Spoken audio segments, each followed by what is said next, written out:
In August 1945, as the entire world had its eyes on the two atomic bombs the United States dropped on Hiroshima and Nagasaki, something gigantic, something monstrous, was brewing on the frozen steppes of Mongolia and on the borders of Japanese-occupied Manchuria. Something that, for decades, the West chose to ignore. More than 1.5 million Soviet soldiers, backed by 5,500 tanks, nearly 4,000 combat aircraft, and a war machine perfected after 4 years of merciless war against Nazi Germany, were preparing to simultaneously cross deserts, mountains, and jungles in an offensive so swift, so lethal, so perfectly coordinated, that the once invincible Kwantung Army, Japan's most feared military force, the same one that had massacred millions of Chinese, the same one that had sustained a colonial empire of terror for 14 years, was completely annihilated in just 11 days. 11 days. Not 11 months. Not 11 weeks. 11 days were enough for Joseph Stalin to humiliate the empire of the rising sun in one of the most devastating, fastest, and most forgotten military operations of the entire Second World War. And here comes the part that almost nobody tells. This operation, known as the Manchurian Strategic Offensive, or as the Soviets proudly christened it, the August Storm, not only destroyed the Japanese army on the Asian continent, it not only liberated a territory the size of Western Europe. This campaign, according to numerous historians, was the true coup de grace that forced Japan to surrender unconditionally. It wasn't Hiroshima, it wasn't Nagasaki, it was Stalin. Surprised? Most people are, because this story for more than 70 years has been deliberately hidden, minimized, reduced to a footnote in the pages of Western history books. But today, that changes. Before you get comfortable, take a moment to give the video a good like and subscribe, and tell me in the comments where you're listening from and what time it is for you. It's always fascinating to see who joins us from all parts of the world. Alright, let's go to the beginning. Because to understand how Stalin achieved this military feat in 11 days, we first need to understand how Japan came to control Manchuria, what the Kwantung Army was exactly, and why the Soviet Union waited until the last moment to attack. And believe me, each of these answers is more disturbing than the last. It all begins in 1931. On September 18th of that year, officers of the Imperial Japanese Army perpetrated one of the most cynical deceptions in modern military history. A small section of railway track belonging to the South Manchuria Railway, controlled by Japan since the Russo-Japanese War of 1905, was intentionally detonated by the Japanese military themselves near the city of Mukden, today's Shenyang. The explosion was so minor that a train passed over the damaged track just minutes later without any problems. But that didn't matter. What mattered was the pretext. The officers blamed the Chinese, and with that fabricated lie, they unleashed a full-scale invasion of all of Manchuria. In a matter of months, the Japanese forces, led by the Kwantung Army, originally created as a simple colonial garrison on the Liaodong Peninsula, seized a territory of more than 1,200,000 square kilometers, a territory rich in coal, iron, soybeans, and strategic resources that Japan, an island nation with scarce raw materials, desperately needed to feed its imperial ambitions. In 1932, Japan established a puppet state it christened Manchukuo, placing on the throne the last emperor of the Qing dynasty, Puyi, a man with no real power, a puppet with a crown who obeyed every order that emanated from Tokyo. Manchukuo was, in practice, a Japanese colony disguised as a sovereign nation.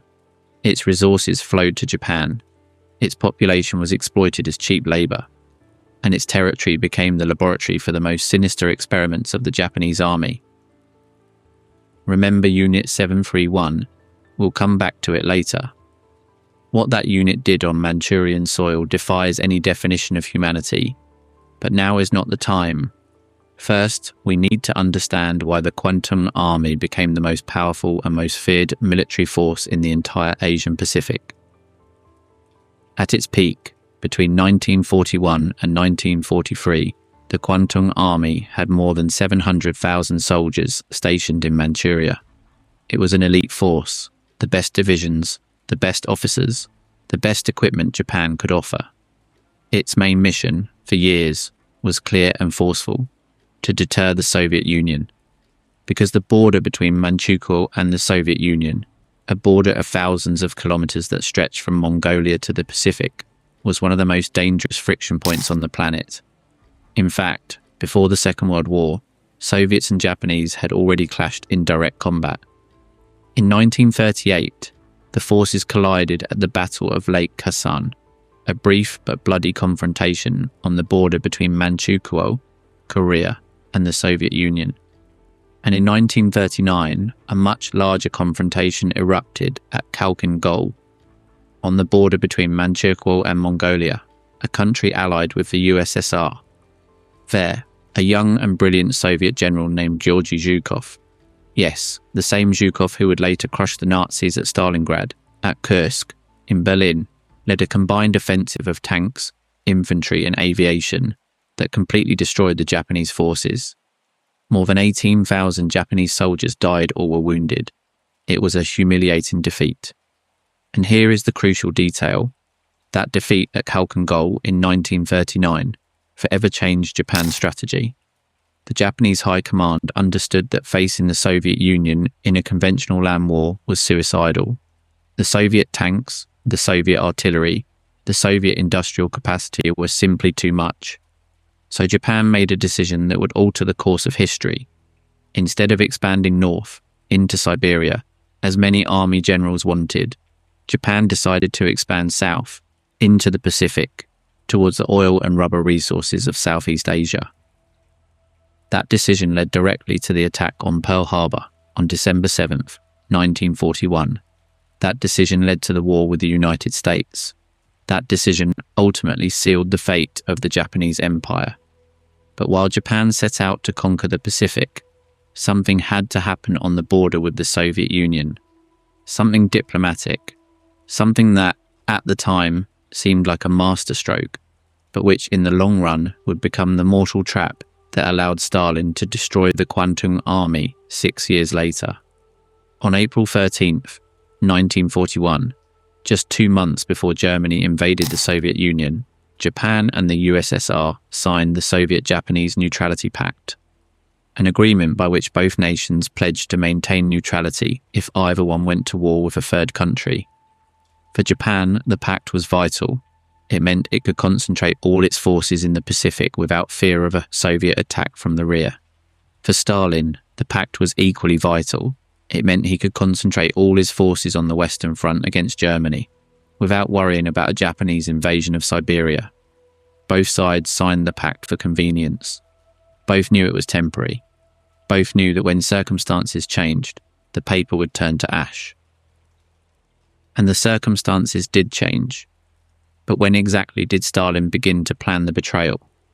At what moment did the Soviet leader decide that the time had come to break the pact and pounce on Manchuria like a wolf on a weakened flock? The answer lies in a secret conference held at a Black Sea resort in February 1945, a conference that brought together 3 men who, together, controlled the destiny of half the planet: Yalta, Crimea. From February 4th to 11th, 1945, Franklin D. Roosevelt, President of the United States, was sick, emaciated, with deep-set eyes and trembling hands. The man who had led the world's most powerful democracy through the Great Depression and the World War had just weeks to live, although no one knew for sure at that moment. Winston Churchill, Prime Minister of the United Kingdom, the British Bulldog, the man who had defied Hitler when all seemed lost, came to Yalta with the determination to preserve the British Empire and halt Soviet expansion in Europe. And Joseph Stalin, General Secretary of the Communist Party of the Soviet Union, the man of steel, the dictator who had sent millions to the gulags, but whose army had also destroyed the Wehrmacht at a cost of more than 27 million Soviet lives, came to Yalta holding all the cards. Because in February 1945, The Red Army was already at the gates of Berlin. Germany was finished. And the great question that obsessed Roosevelt and Churchill was how to end the war in the Pacific without sacrificing 1 million American soldiers in an invasion of the Japanese home islands. The atomic bomb had not yet been tested. The Manhattan Project was in its final stages, but no one knew for sure if it would work. Roosevelt needed Stalin. He needed the Soviet Union to enter the war against Japan, and Stalin knew it. So, in the halls of the Levadia Palace, as vodka and caviar were served, Stalin made his offer. The Soviet Union would declare war on Japan exactly 3 months after Germany's surrender. But in return, Stalin wanted something. Actually, he wanted a lot. The conditions were concrete and devastating. Stalin demanded the return of the southern half of Sakhalin Island, which Russia had lost to Japan in 1905. He demanded the cession of the Kuril Islands, a strategic archipelago that Japan had controlled since the 19th century. He demanded the restoration of Soviet rights over the Chinese Eastern Railway and the South Manchuria Railway, the very tracks Japan had used to control Manchuria for decades. He demanded the internationalization of the commercial port of Dalian and the lease of Port Arthur as a Soviet naval base. And he demanded recognition of the status quo of Outer Mongolia, that is, its nominal independence from China, but in practice its condition as a Soviet satellite state. Roosevelt agreed to everything, every condition, without consulting China, even though many of these demands directly affected Chinese territory and sovereignty. Chiang Kai-shek, the Chinese nationalist leader, was not even informed of the Yalta Agreement until months later. Roosevelt needed Stalin, and Stalin knew it. It was that simple. It was that brutal. The secret agreement was signed on February 11th, 1945. Stalin now had an Allied mandate, a diplomatic justification, and above all, a huge territorial incentive to attack Japan. He just needed to wait for the right moment. Germany surrendered on May 8th, 1945. The 3 months promised by Stalin would be up on August 8th. And indeed, with chilling precision, the Soviet Union declared war on the Japanese Empire on August 8th, 1945. Exactly 3 months later. Not a day more, not a day less. But the machinery had already been set in motion long before that formal declaration. How do you move 1.5 million soldiers, thousands of tanks and planes from Europe to the far eastern end of Siberia, without your enemy finding out? That's a question that seems impossible to answer. But the Soviets did it, and the way they did it is one of the most astonishing logistical feats in military history. Because think about this, the distance from the Western Front, from Berlin, from Prague, from Vienna, to the Manchurian border is more than 9,000 kilometers. 9,000 kilometers on a single railway line, the Trans-Siberian. A railway that, in 1945, was the vital artery of the Soviet Union, but which had limited capacity and crossed areas of Siberia where temperatures could drop to 40 degrees below zero. Between April and August 1945, the Soviets carried out one of the largest troop mobilizations in history. More than 30 complete divisions were transferred from Europe to the Soviet Far East. More than 136,000 railway cars travelled the Trans-Siberian, transporting soldiers, T-34 tanks, heavy artillery, Studebaker trucks provided by the United States through the Lend-Lease program, ammunition, fuel, food, and medical supplies. It is estimated that at some points, up to 30 military trains a day were travelling the line eastward. And all this was done in secret, or at least with a level of secrecy that bordered on genius. The Soviets implemented a massive deception plan. Troops arriving in the Far East did so at night. Soldiers were forbidden to send mail that would reveal their location. Fake units were created in Western Europe, so that Japanese intelligence would believe that Soviet forces were still concentrated on the European front. Soviet generals who had been transferred to the east used false names in communications. Normal routines were maintained in the border garrisons. Soviet Manchurian. The soldiers continued to cultivate their gardens. Cross-border commercial exchanges continued as normal. Civilian trains continued to run. The Japanese suspected that something was brewing. Japanese intelligence had detected an increase in rail traffic on the Trans-Siberian, but they drastically underestimated the scale. Japanese analysts estimated that the Soviets could gather between 20 and 30 divisions in the Far East by the end of 1945. The reality was that, by August 9th, the Soviets had concentrated 89 divisions. 89, almost triple what the Japanese had anticipated in their worst-case scenarios. But here comes something even more disturbing. While the Soviets were silently amassing this colossal force on their eastern borders, what was happening with the Kwantung Army on the other side? The answer is devastating. The Kwantung Army, the force that was once the pride of the Japanese Empire, the elite of its war machine, had been emptied, bled dry, turned into a shadow of its former self. Because as the war in the Pacific became increasingly desperate for Japan, as the Americans advanced island by island, from Guadalcanal to Saipan, from Iwo Jima to Okinawa, the Imperial High Command had made a fatal decision to transfer the best units of the Kwantung Army to the Pacific. The veteran divisions, the modern tanks, the experienced pilots, the ammunition reserves, all were drained from Manchuria to try to stop the American advance. What was left in Manchuria? A paper army. On paper, the Kwantung Army still had approximately 700,000 soldiers in August 1945, but the reality behind those numbers was a tragic mirage. Many of the divisions had been newly formed, composed of inexperienced recruits, older reservists called back to service, and civilian Japanese settlers who had been given a uniform and a rifle in their hands weeks before. Most of the tanks were obsolete models from the 1930s, like the Type 95 Hargo, with its ridiculous 12mm armour that could be pierced by a heavy machine gun, completely useless against the Soviet T-34s, the same tanks that had crushed the German panzers. Artillery was scarce and antiquated. The Air Force was almost non-existent. The few remaining planes were training aircraft, or obsolete models that could never face the Soviet Yak fighters. Stalin acted with speed, and in just 11 days, the Japanese Empire crumbled in Manchuria. Do you think Japan really expected that level of force, or did it take them completely by surprise? Let me know your opinion in the comments. And here is the most revealing fact of all. In 1941, the Kwantung Army had detailed defensive plans to repel a Soviet invasion. Those plans contemplated a defense in depth along the border, using extensive fortifications, minefields, pre-established artillery positions, and coordinated counterattacks.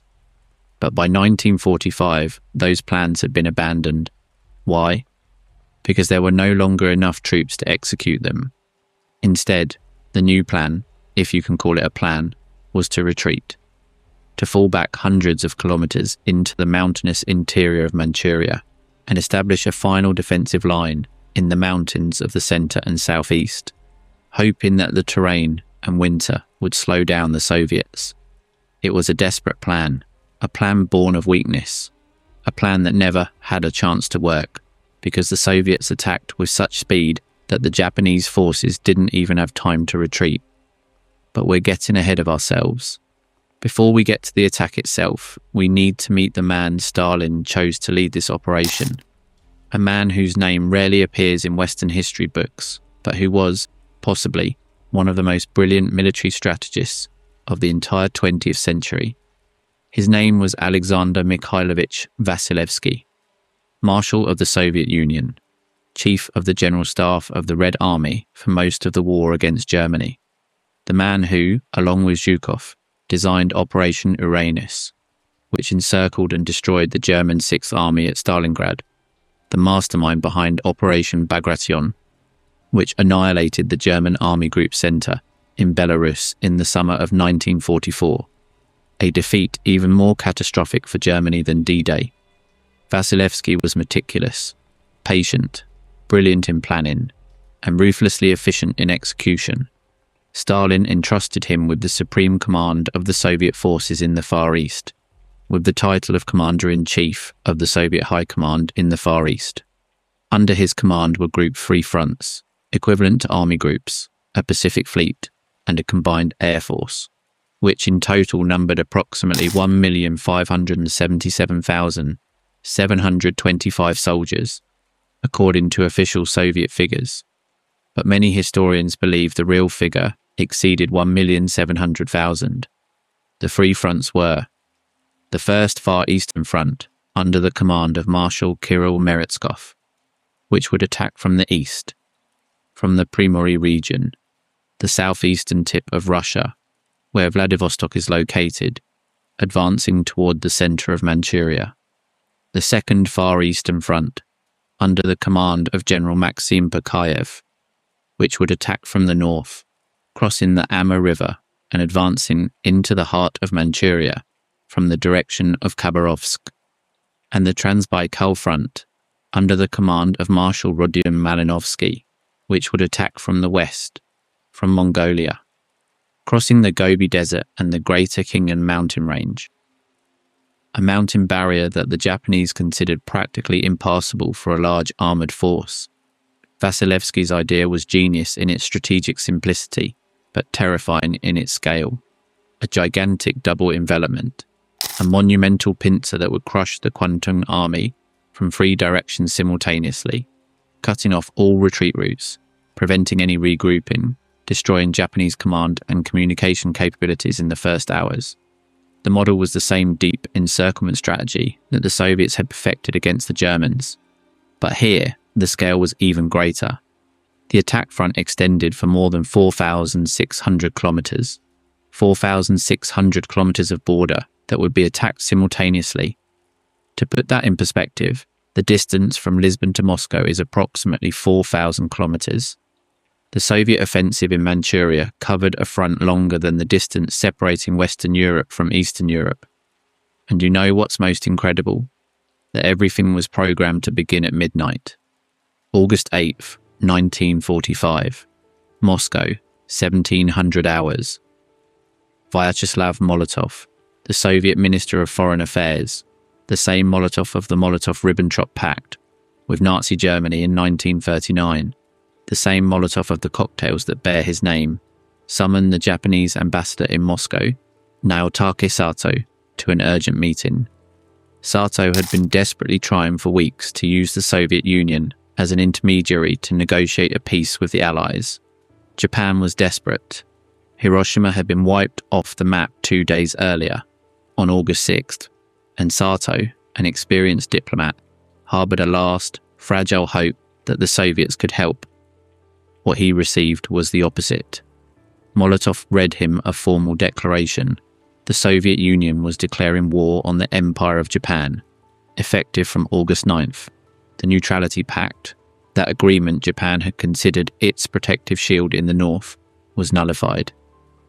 The USSR had unilaterally denounced the pact in April 1945, a legal notice, but one that did not imply immediate hostilities. Now, war was a fact. Sato, according to available testimonies, received the news with dignity, but with evident consternation. He knew what it meant. Japan was now at war simultaneously with the United States, the British Empire, China, and the Soviet Union, the 4 greatest powers in the world. There was no way out. But the declaration of war was delivered in Moscow at 1700 Moscow time. Due to the time difference, in Manchuria it was already 2300, and Vasilevsky was not going to wait for the news to travel through diplomatic channels. At midnight on August 9th, Transbaikal time, the August storm began. And what happened next was something the modern world had never seen. Not at that speed, not on that scale.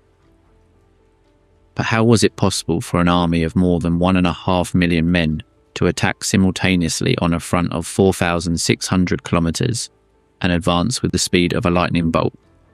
How is it possible that the Japanese, with 700,000 soldiers, fortresses, and years of preparation in the territory, were completely overwhelmed in less than 2 weeks? The answer lies in what the Soviets had learned at an inconceivable human cost, in 4 years of war against the most sophisticated military machine in history, the German Wehrmacht. When the Soviet Union was invaded by Germany on June 22, 1941, the Red Army was a disaster. Stalin's purges in 1937 to 1938 had eliminated most of the competent senior officers. The tactics were rigid. The coordination between arms, infantry, armour, artillery, aviation was chaotic, and the results were catastrophic. In the first 6 months of the war, the Soviet Union lost more than 4 million soldiers among the dead, wounded, and prisoners. Entire armies were encircled and annihilated. The Germans advanced to the gates of Moscow. But the Soviets learned. They learned from every defeat, from every massacre, from every mistake. And with a tenacity that defies comprehension, they transformed their army from a disorganized mass into the most lethal combat force on the planet. By 1944 and 1945, the Red Army had developed what military theorists call deep operations, a strategic concept that had been theorized in the 1930s by brilliant Soviet officers like Mikhail Tukhachevsky and Vladimir Triandafilov, both executed during Stalin's purges, but whose ideas survived and were perfected in the crucible of war. The concept was relatively simple in theory, but devastating in practice. Instead of attacking at a single point and advancing slowly, as was the doctrine of the First World War, the Soviets attacked along multiple axes simultaneously, using massive forces of tanks and mechanized infantry to penetrate deep into the enemy's rear, destroying headquarters, cutting supply and communication lines, and creating total chaos that prevented any organized response. The key was speed, not giving the enemy time to react, not giving them time to regroup, not giving them time to think. The Germans had experienced it firsthand. In Operation Bagration of June to August 1944, the Soviets destroyed 28 of the 34 divisions of the German Army Group Center in less than 2 months, advancing more than 600 kilometers. It was the greatest German military defeat of the war, bigger than Stalingrad, bigger than Tunis, bigger than anything the Western Allies inflicted on the Germans, and the tactics that made that victory possible were exactly the same ones that Vasilevsky would deploy against the Japanese in Manchuria. What do you think of the content? Do you like this type of video? Then comment with the phrase, "I want more stories." That will encourage us to bring more historical topics and also help with the video's engagement, okay? Also, don't forget to subscribe to the channel, activate the bell, and leave your like so YouTube keeps recommending our videos. But there was a fundamental difference.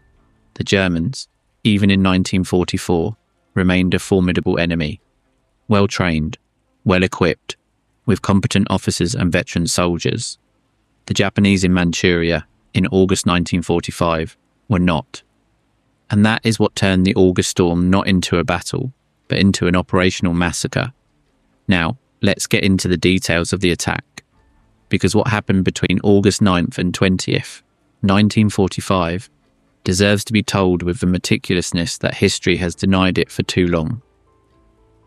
Let's start with the most spectacular front, the Transbaikal Front, the attack from the west. Marshal Malinovsky had under his command an impressive force, more than 650,000 soldiers, more than 2,300 tanks, including the fearsome T-34/85s and the heavy IS-2s, more than 1,000 planes, and thousands of artillery pieces.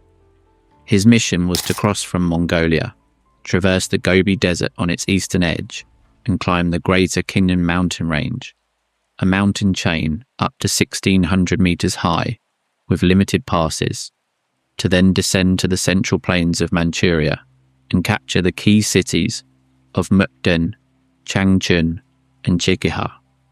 The Japanese considered that a large-scale attack from this direction was practically impossible. The Gobi Desert was an inferno of sand and heat.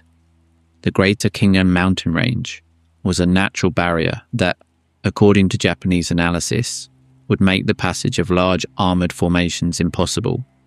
There were no paved roads, there wasn't enough water. The logistical conditions were a nightmare. The Soviets knew it, and they decided to do it anyway. Malinovsky concentrated his main force around the spearhead of the Guards' 6th Tank Army under the command of General Andrei Kravchenko. This formation, a veteran of the battles against the Germans in Ukraine and Romania, was a perfectly oiled war machine. Its tank crews had fought in some of the fiercest armoured clashes in history. Now they were preparing to do something that no army in history had ever attempted: to cross a desert and a mountain range with a full armoured formation in the middle of summer. At midnight on August 9th, without a preliminary artillery bombardment to maximise surprise, the advance units of the Transbaikal Front crossed the border, and they advanced. The advance was astonishingly fast. In the first 24 hours, the Soviet armoured columns penetrated up to 150 kilometres into enemy territory. The few Japanese border posts were overrun with little resistance. Soviet reconnaissance patrols, mounted on light armoured vehicles and motorcycles, moved ahead of the main force, eliminating observation posts and cutting telegraph lines. But the real challenge was not the Japanese, it was nature. The eastern Gobi Desert in August was an oven. Temperatures exceeded 40 degrees Celsius during the day. Sand got into the tank engines, clogged the air filters, overheated the radiators. The Soviet soldiers advanced covered in dust, with chapped lips and dry throats. Water was scarce. The Soviets had organised supply columns with cisterns, but as the forces advanced faster and faster, the cisterns could not keep up. Some tankers resorted to drinking the coolant from their own tanks, a toxic mixture that caused vomiting and diarrhea. And then came the mountain. The greater Khingan mountain range rose before the Soviet armoured columns, like a wall of stone and forests. The passes were narrow, steep, and many were not paved. The T-34 tanks, despite their extraordinary reliability, possibly the most reliable tank of the entire Second World War, struggled to climb the slopes. Some tanks slipped backward on the curves. Others got stuck in the mud generated by the torrential rains of the monsoon season, which had turned the dirt roads into rivers of mud. But Kravchenko did not stop. He could not stop.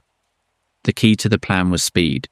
If the Japanese had time to organise a defence in the mountain passes, the operation could turn into a bloodbath.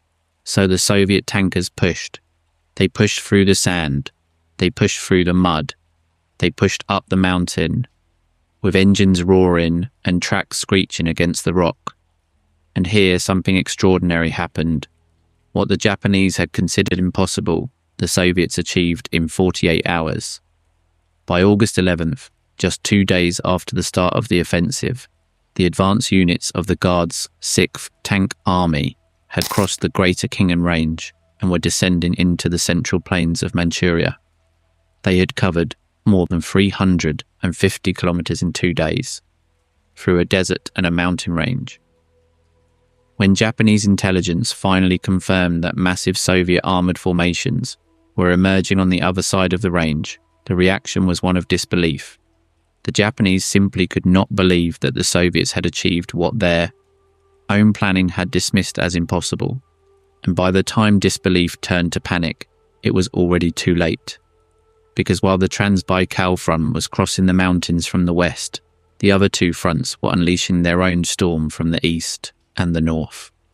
The first Far Eastern Front, under Marshal Meretskov, attacked from Primorye, advancing westward through the dense Manchurian taiga. This area, unlike the western desert, was a terrain of thick forests, rushing rivers, hills, and swamps. The Japanese had built their strongest defences here, a network of concrete bunkers, fortified positions, minefields, and interconnected fields of fire that formed what was known as the Eastern Manchurian Fortified Zones. They were positions designed to resist for weeks, perhaps months, against a frontal assault. The Soviets didn't have weeks, they had days. Meretskov used a combination of brutally effective tactics: infantry assault groups, small units specialized in breaking through fortifications, equipped with flamethrowers, explosive charges, and grenades, attacked the Japanese bunkers at close range, often in hand-to-hand combat. Simultaneously, armoured and mechanized forces bypassed the fortified positions, isolated them, cut off their supplies and communications, and kept advancing. They did not stop to reduce every bunker. The objective was to penetrate deeply and let the isolated positions surrender or be eliminated by subsequent waves of infantry. The rain was an unexpected ally and a simultaneous enemy. August is the monsoon season in eastern Manchuria, and the torrential rains turn the rivers into torrents and the roads into swamps. But Meretskov had foreseen this. The Soviet engineers, the sappers, as they are known in military terminology, performed extraordinary feats, building makeshift bridges, clearing roads, and in some cases, simply pushing tanks across rivers with the help of crawler tractors. Japanese resistance in the east was, in some places, fierce. In the border city of Hulin and in the fortified positions of Hutu, the Japanese garrisons fought to the last man. At Hutu, an underground fortress built in the 1930s, the Japanese garrison resisted for almost 2 weeks, even after the general Japanese surrender was announced on August 15th. The Japanese soldiers in Hutu did not believe, or did not want to believe, that the war was over. They fought in the tunnels, in the dark, with bayonets and grenades, until the Soviets flooded the passages with river water and finally subdued them on August 26th. But those pockets of fanatical resistance were exceptions. The general reality was a total collapse of the Kwantung army. Japanese communications were destroyed in the first hours of the offensive.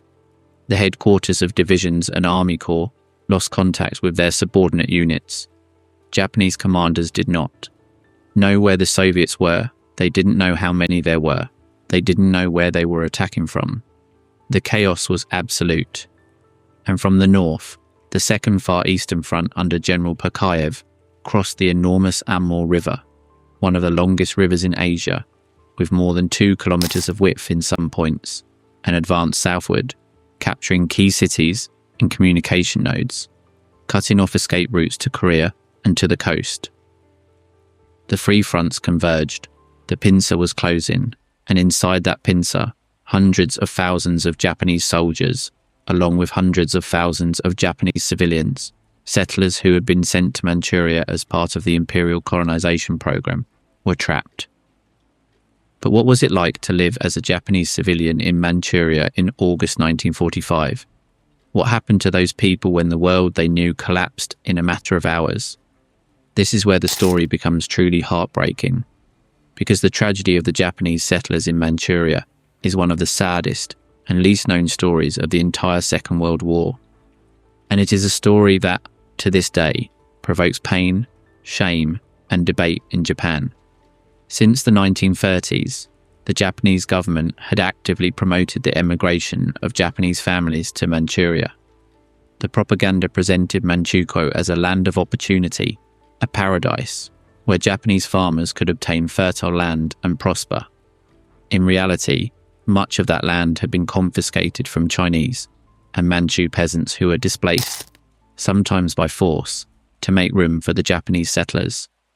By 1945, it is estimated that there were between 200,000 and 300,000 Japanese civilian settlers living in Manchuria, many of them in isolated agricultural settlements near the Soviet border. Most were families, men, women, children, the elderly. They had built houses, schools, temples. They had planted rice and soy. They had created entire communities in a land that was not theirs, under the protection of an army that was now crumbling. When the Soviet invasion began, most of these settlers were not evacuated. They were not warned. In many cases, the local Japanese military simply abandoned the civilians and fled south. The settlers woke up on the morning of August 9th without knowing they were in the middle of a war. What followed was a desperate exodus, Columns of Japanese civilians, women with babies in their arms, small children clinging to their mothers' skirts, old people hobbling with canes, tried to flee south, towards the main cities, towards the ports, towards any place that offered the illusion of safety. They walked for days under a scorching sun, without food, without water, on bombed roads and swampy terrain. Many died of exhaustion, hunger, or disease. And then the Soviets arrived, and with the Soviets came chaos. It must be said with honesty, the Soviet troops, after 4 years of a war in which they had seen the most indescribable atrocities committed by the Nazis on their own land, burned villages, massacred civilians, executed prisoners, did not always behave like disciplined liberators. In Manchuria, as had happened previously in eastern Germany, there were looting, rapes, and acts of violence against Japanese civilians. The testimonies of Japanese survivors speak of Soviet soldiers who stole watches, jewelry, clothes. They speak of women who were raped. They speak of men who were beaten or killed if they tried to resist. Not all Soviet soldiers behaved this way. Many treated the civilians with humanity, but the abuses were widespread enough to leave a deep scar on the collective Japanese memory. And the tragedy multiplied, because the Japanese settlers not only faced the Soviet danger, they also faced the wrath of the Chinese and Manchu population they had oppressed for 14 years. The Chinese peasants who had lost their lands, the forced labourers who had been treated like slaves, the victims of Japanese colonial brutality, now saw their chance for revenge. And in many cases, that revenge was terrible. But perhaps the most disturbing thing of all were the mass suicides. In some Japanese settler communities, when it became clear that escape was impossible and that the Soviets were near, the community leaders made a decision that chills the blood: collective suicide. Influenced by Japanese militaristic propaganda that preached that death was preferable to capture, that surrender was the ultimate dishonor, entire families took their own lives. Mothers poisoned their children before committing suicide. Fathers slit their families' throats.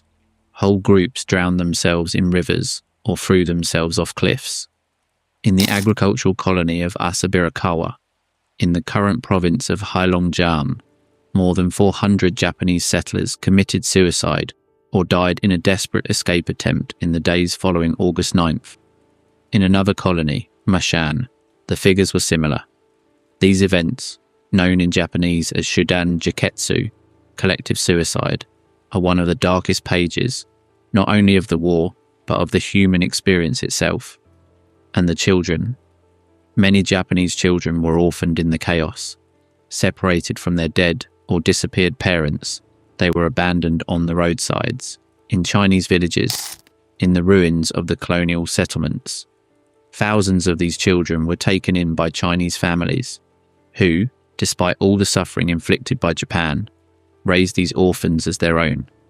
They are known as Zanryu Koji, the residual war orphans. Many grew up speaking Chinese, with Chinese names, without knowing they were Japanese.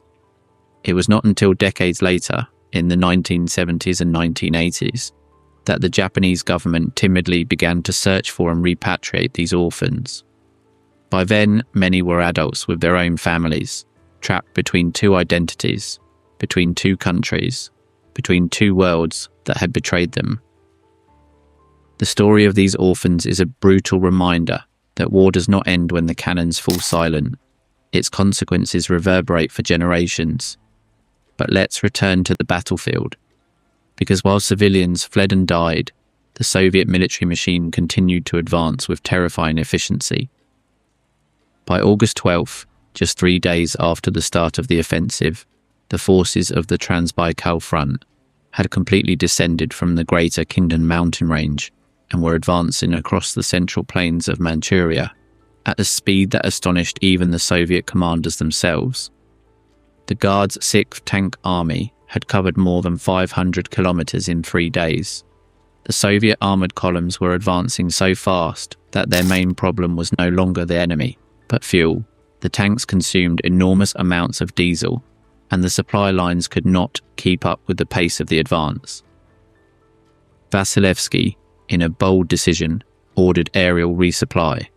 Soviet transport planes, many of them Douglas C-47s, the military version of the DC-3 provided by the United States, flew mission after mission, dropping field drums to the tank columns on the march. It was an improvised, chaotic logistical operation, but it worked. The tanks would stop briefly, refuel, and continue advancing. By August 14th, the Soviet forces from the west had advanced more than 700 kilometers. Those from the east had penetrated hundreds of kilometers through the strongest Japanese defenses. Those from the north had crossed the Amur River and controlled the main communication routes of northern Manchuria. The Kwantung Army was fragmented, its units, unable to communicate with each other, fought or fled in isolation, without coordination, without a plan, without hope. Many Japanese commanders did not even know the magnitude of the disaster. Some received the order to retreat to the central mountains, but by the time the order arrived, if it arrived at all, the roads were cut off by the Soviets. And then came August 15th, 1945. At 12 noon, Tokyo time, the voice of Emperor Hirohito was broadcast by radio to the Japanese nation. It was the first time in history that Japanese citizens had heard their emperor's voice, and the message was devastating. Japan was surrendering. The Gyokwon Hoso, the dual-voice broadcast, as it is known in Japanese, was a seismic moment. The emperor, speaking in a formal and archaic Japanese that many citizens could barely understand, announced that Japan had accepted the terms of the Potsdam Declaration. The war was over. But had it really ended? In Manchuria, no. Not immediately. Because the emperor's surrender did not mean the instant end of the fighting. Many Japanese units did not receive the ceasefire order for days.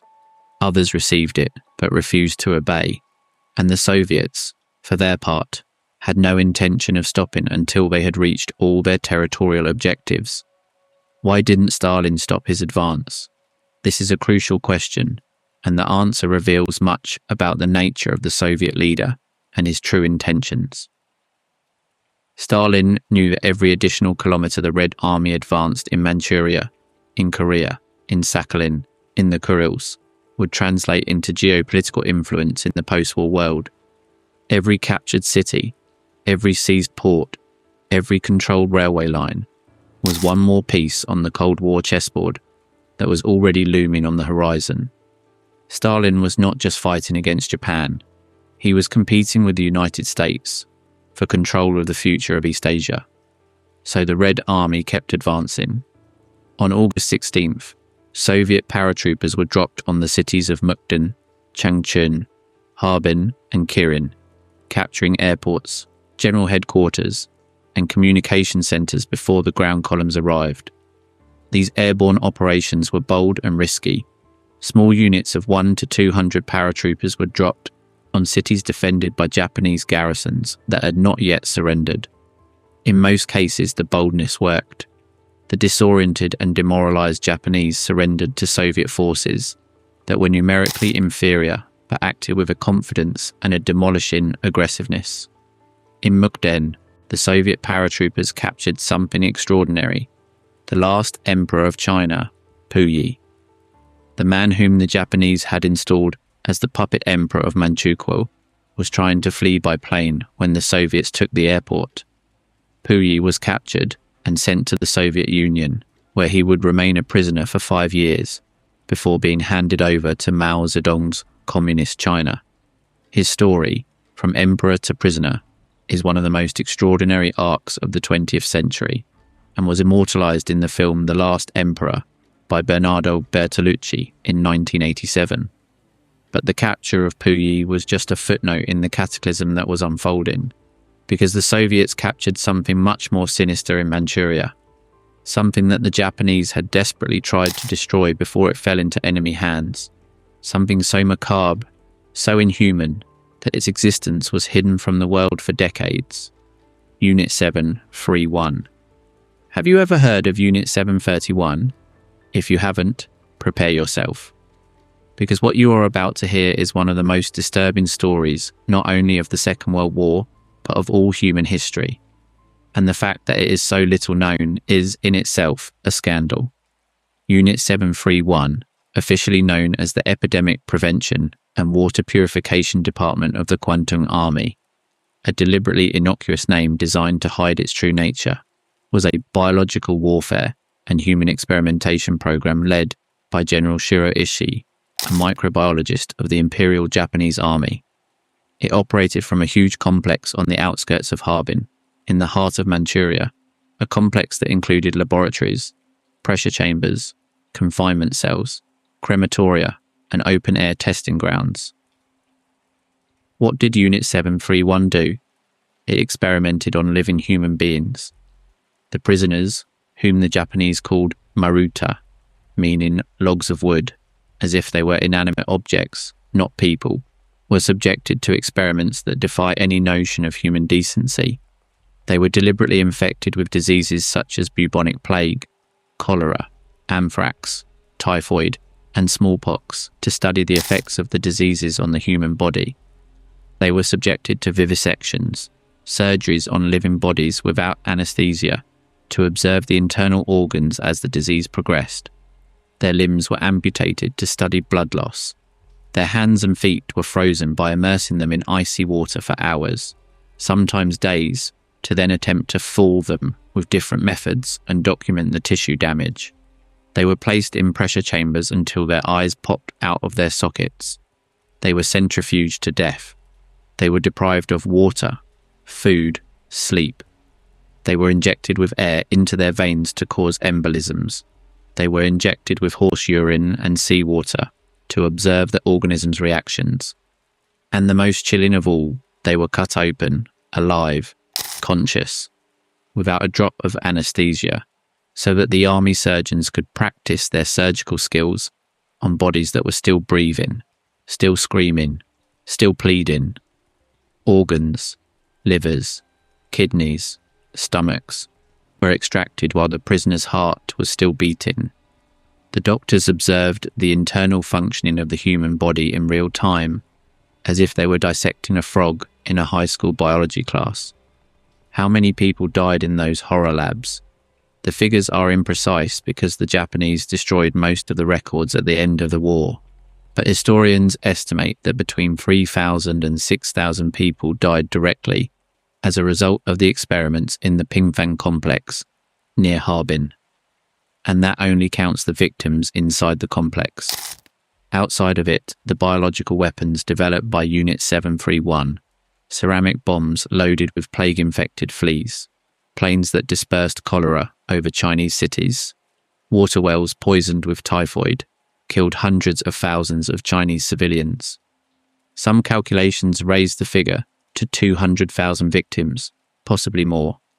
Up to 10,000 people of Chinese, Korean, Mongolian, and Russian origin were subjected to direct experimentation. Even American and European prisoners of war died at the hands of Squadron 731. There were no limits, there were no red lines, there was no humanity. And Shiro Ishii, the mastermind behind it all, the microbiologist turned butcher, knew that if the Soviets captured the complex, the evidence of his crimes would be exposed to the world. So, in the days leading up to the Soviet invasion, Ishii ordered the total destruction of the Pingfang complex. The buildings were dynamited, the documents were burned, the biological samples were destroyed or buried, and all the prisoners who were still alive, both the infected and the healthy, were murdered by injections of potassium cyanide. The Chinese civilian workers who had built and maintained the facilities were also executed. No one should be left who could talk. Nothing should be left that could serve as evidence. But Ishii didn't count on something. He didn't count on the Soviets advancing so fast that some evidence would survive. He didn't count on the testimonies of Chinese workers and collaborators who managed to escape eventually coming to light. And above all, he didn't count on the Soviet Union holding, in 1949, the Khabarovsk trials. a military tribunal where 12 members of Unit 731 were tried and convicted for biological war crimes. But do you know what happened to Ishii? Do you know what happened to the man who ordered the vivisection of thousands of human beings? Do you know what his punishment was? Nothing. Absolutely nothing. Because the United States protected him. That's right.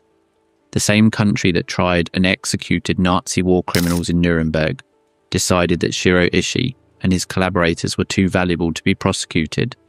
The data obtained from the experiments on human beings, data on biological warfare, on the effects of pathogens on the human body, on methods of dispersing bacteriological weapons, was considered of incalculable value for the American biological warfare program, which was in full development at the start of the Cold War. So a deal was made. A secret, shameful, monstrous deal. In exchange for handing over all the data from his research to the United States, Ishii and the doctors of Unit 731 received total immunity. They were never tried, they were never convicted, they never set foot in a prison. Ishii lived peacefully in Japan until his death in 1959, at the age of 67, probably from laryngeal cancer. He died in his bed. A man who had tortured and murdered thousands of people died peacefully in his bed. And Japan? Japan never officially acknowledged the crimes of Unit 731. For decades, the Japanese government denied or minimized what happened. Japanese school textbooks barely mentioned the topic, and many of the doctors who participated in the experiments returned to civilian life, held positions in universities, hospitals, and pharmaceutical companies, and lived long and respectable lives without anyone bothering them. This is not just history, it is an open wound that continues to fester.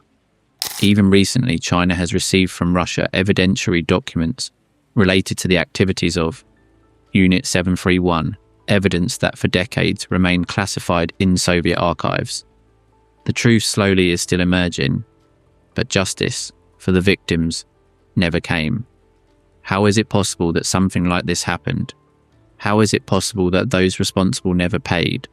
And what does that say about the nature of international justice, about the hypocrisy of the victorious powers, about the price we are willing to pay for strategic advantage?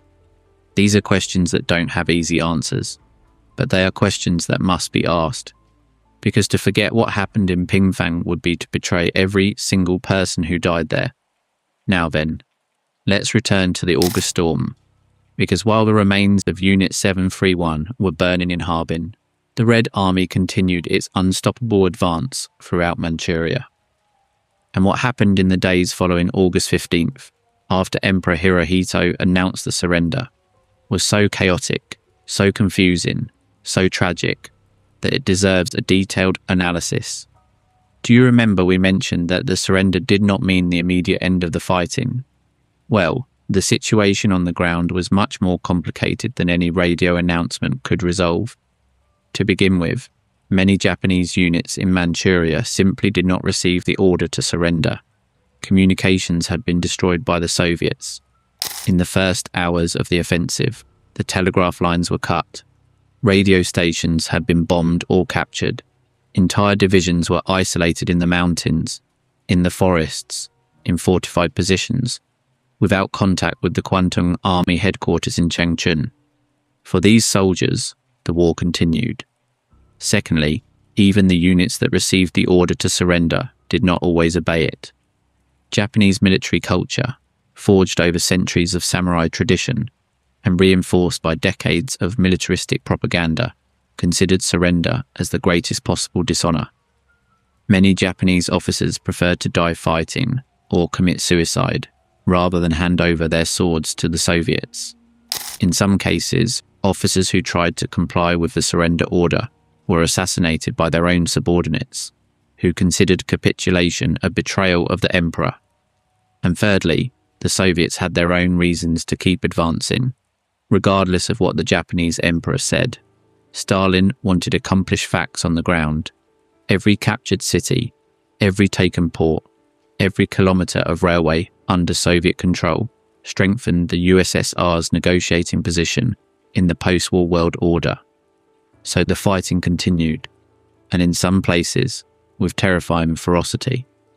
At the Hertu Fortress, on the northeastern border of Manchuria, a Japanese garrison of approximately 1,300 soldiers entrenched itself in a complex of tunnels and bunkers carved into the rock and resisted the Soviet siege for 17 days, from August 9th to 26th.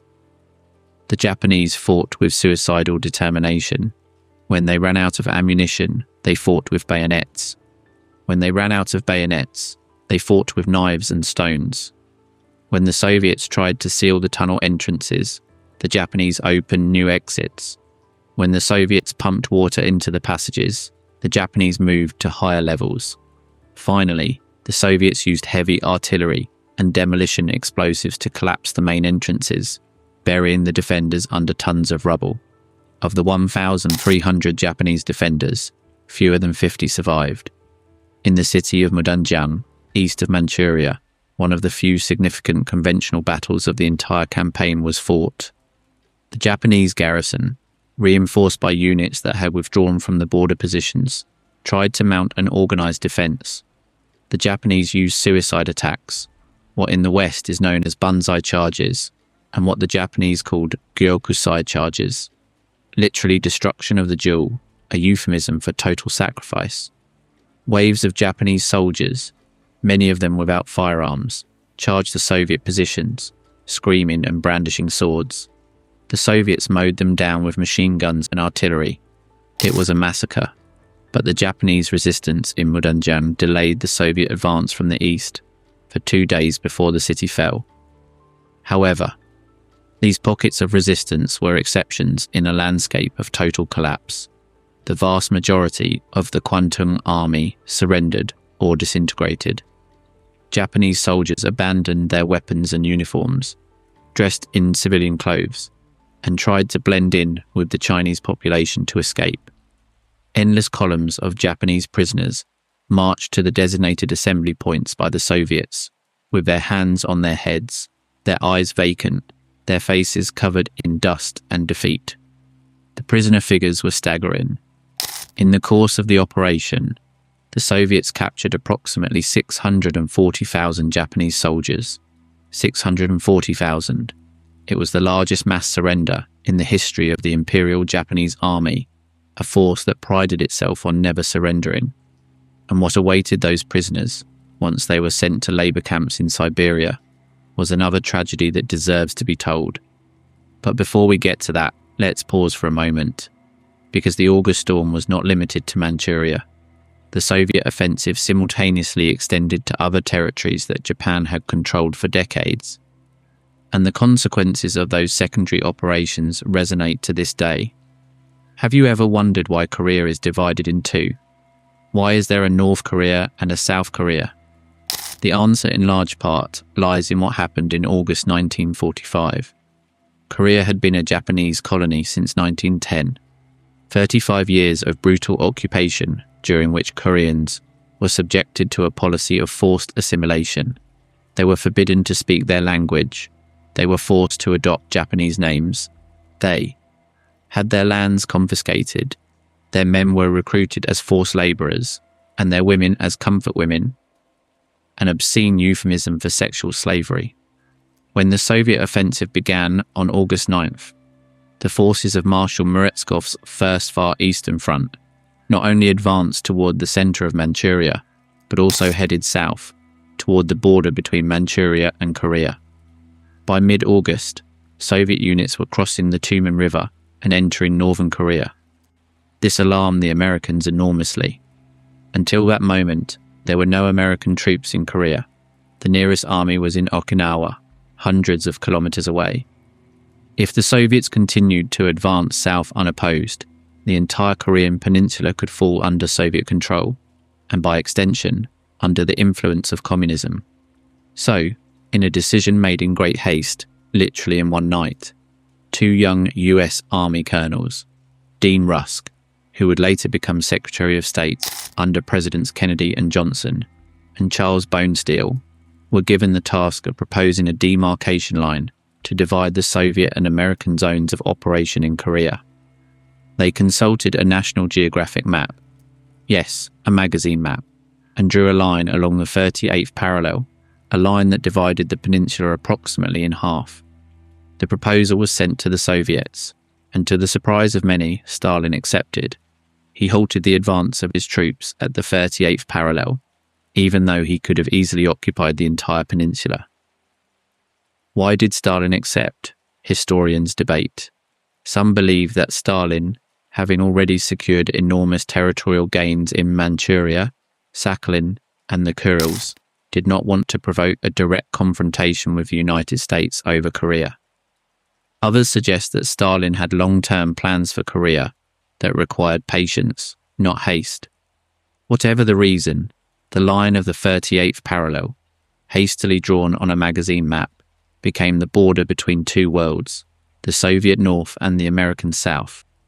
5 years later, in 1950, that line would become the stage for a war that would kill millions of people and which, technically, has never ended. A line drawn on a map in August 1945 continues to divide an entire people in the 21st century. That is how profound the consequences of what happened in those 11 days are. But Korea was not the only geopolitical consequence of the August storm.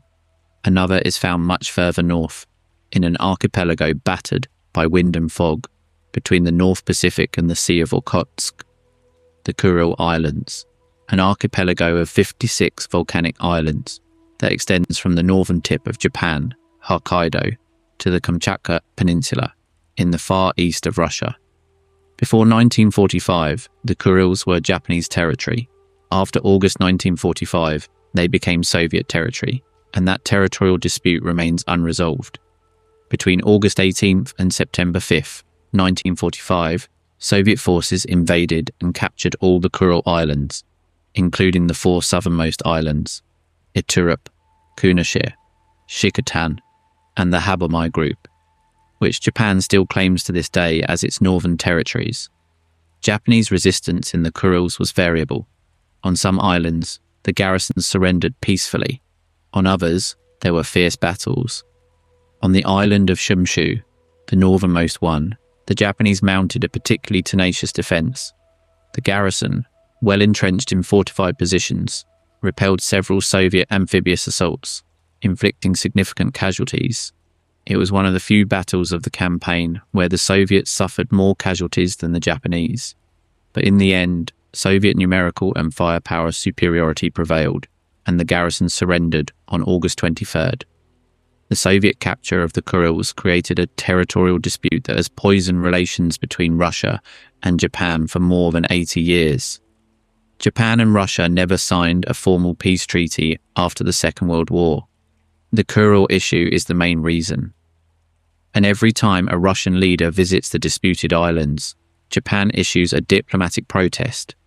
It is a direct legacy of the August storm that lives on, that continues to poison diplomacy, that continues to remind the world that wars do not end with surrenders. And then there is Sakhalin. The southern half of Sakhalin Island, Karafuto, as the Japanese called it, had been Japanese territory since 1905, when Russia ceded it to Japan after its humiliating defeat in the Russo-Japanese War. For Stalin, the recovery of South Sakhalin was a matter of national pride, a rectification of a historical affront that had gnawed at the Russian soul for 40 years. The Soviet invasion of South Sakhalin began on August 11th, just 2 days after the start of the offensive in Manchuria. Soviet forces attacked from the north, crossing the border at the 50th parallel that divided the Russian and Japanese halves of the island. The fighting was tough. The Japanese garrison on Sakhalin, though numerically inferior, was well positioned in mountainous and forested terrain and fought with determination. The Soviet advance was slow compared to the blitzkrieg in Manchuria. But it was in the towns and cities of South Sakhalin that the human tragedy reached its most devastating heights. The Japanese civilian population, settlers, fishermen, farmers, merchants, was caught in the crossfire. In the city of Maulka, present-day Kolmsk, the Soviets launched an amphibious assault on August 20th, 5 days after the emperor's surrender announcement. The fighting in the city was chaotic and brutal. In the central post office of Majorca, 9 Japanese telephone operators, young women, many of them teenagers, continued to transmit emergency messages as the fighting raged around them. When it became clear that the Soviets would take the building, the operators transmitted one last message: everyone, goodbye, goodbye, and they poisoned themselves with cyanide. That story of the 9 maidens of Majorca became a symbol of the suffering of Japanese civilians in Sakhalin. It is a story that, like so many others, from the August storm, combines the horror of war with a tragic dignity that breaks the heart. In total, the Soviet occupation of South Sakhalin was completed by the end of August. More than 400,000 Japanese civilians were eventually repatriated to Japan in the following years, many of them after months or even years of living under Soviet control. Now then, we have travelled the map. We have seen how the August storm swept through Manchuria, extended to Korea, devoured the Kurils, swallowed Sakhalin. But there is a fundamental question that we have not yet addressed, a question that has generated one of the most intense and passionate historical debates about the Second World War. What really forced Japan to surrender? Was it the atomic bombs, or was it the Soviet invasion? This question is not trivial. It is not an abstract academic exercise. The answer has profound implications for how we understand the war, how we justify the use of nuclear weapons, how we narrate the history of the 20th century. The conventional version, the version that most Westerners learn in school, the version that dominates popular culture, the version that Hollywood has turned into dogma, is simple and direct. The atomic bombs on Hiroshima on August 6th and Nagasaki on August 9th forced Japan to surrender. Period. End of story. The bombs were horrible but necessary. They saved the lives of hundreds of thousands of American soldiers who would have died in a land invasion of Japan. Harry Truman made a difficult but correct decision. That narrative is powerful, but is it complete? A growing number of historians, both Western and Japanese, argue that it is not. They argue that the entry of the Soviet Union into the war was, at a minimum, as important as the atomic bombs in the Japanese decision to surrender. Some go further and argue that the Soviet invasion was the decisive factor. Why? Let's analyse the sequence of events and the logic behind the Japanese decision. First, the dates. Hiroshima was bombed on August 6th. The Soviet Union declared war on August 8th and launched the invasion on August 9th. Nagasaki was also bombed on August 9th. The decisive meeting of the Japanese Supreme War Council, the 6-member body that made the most important decisions, took place on the night of August 9th to 10th. And the Emperor's decision to surrender was communicated to the Allies on August 10th, with the formal surrender on August 15th. Notice something crucial. Between the bombing of Hiroshima on August 6th and the meeting of the Supreme Council on August 9th, 3 days passed. 3 days in which the Supreme Council did not meet to discuss surrender. 3 days in which, apparently, the destruction of an entire city with a single bomb was not considered urgent enough to call an emergency meeting. How is this possible? The answer, according to these historians, lies in the mentality of the Japanese military leadership. For the Japanese generals, the destruction of cities was nothing new. American incendiary bombings had been razing Japanese cities for months. The bombing of Tokyo on March 9th to 10th, 1945, had killed more than 100,000 people, more than Hiroshima, and had destroyed 16 square miles of the capital. Kobe, Osaka, Nagoya, Yokohama, dozens of cities had been reduced to ashes. By July 1945, 66% of Japan's urban surface area had been destroyed by conventional bombings. So when Hiroshima was destroyed, the Japanese military leadership, though shocked by the concept that a single bomb could do what previously required hundreds of planes, did not consider that this fundamentally changed the strategic equation. Their cities were already being destroyed. A bigger bomb simply made it more efficient, but the result was the same. What did fundamentally change the equation was the Soviet entry into the war. And here is the key reason, the reason that many historians consider decisive.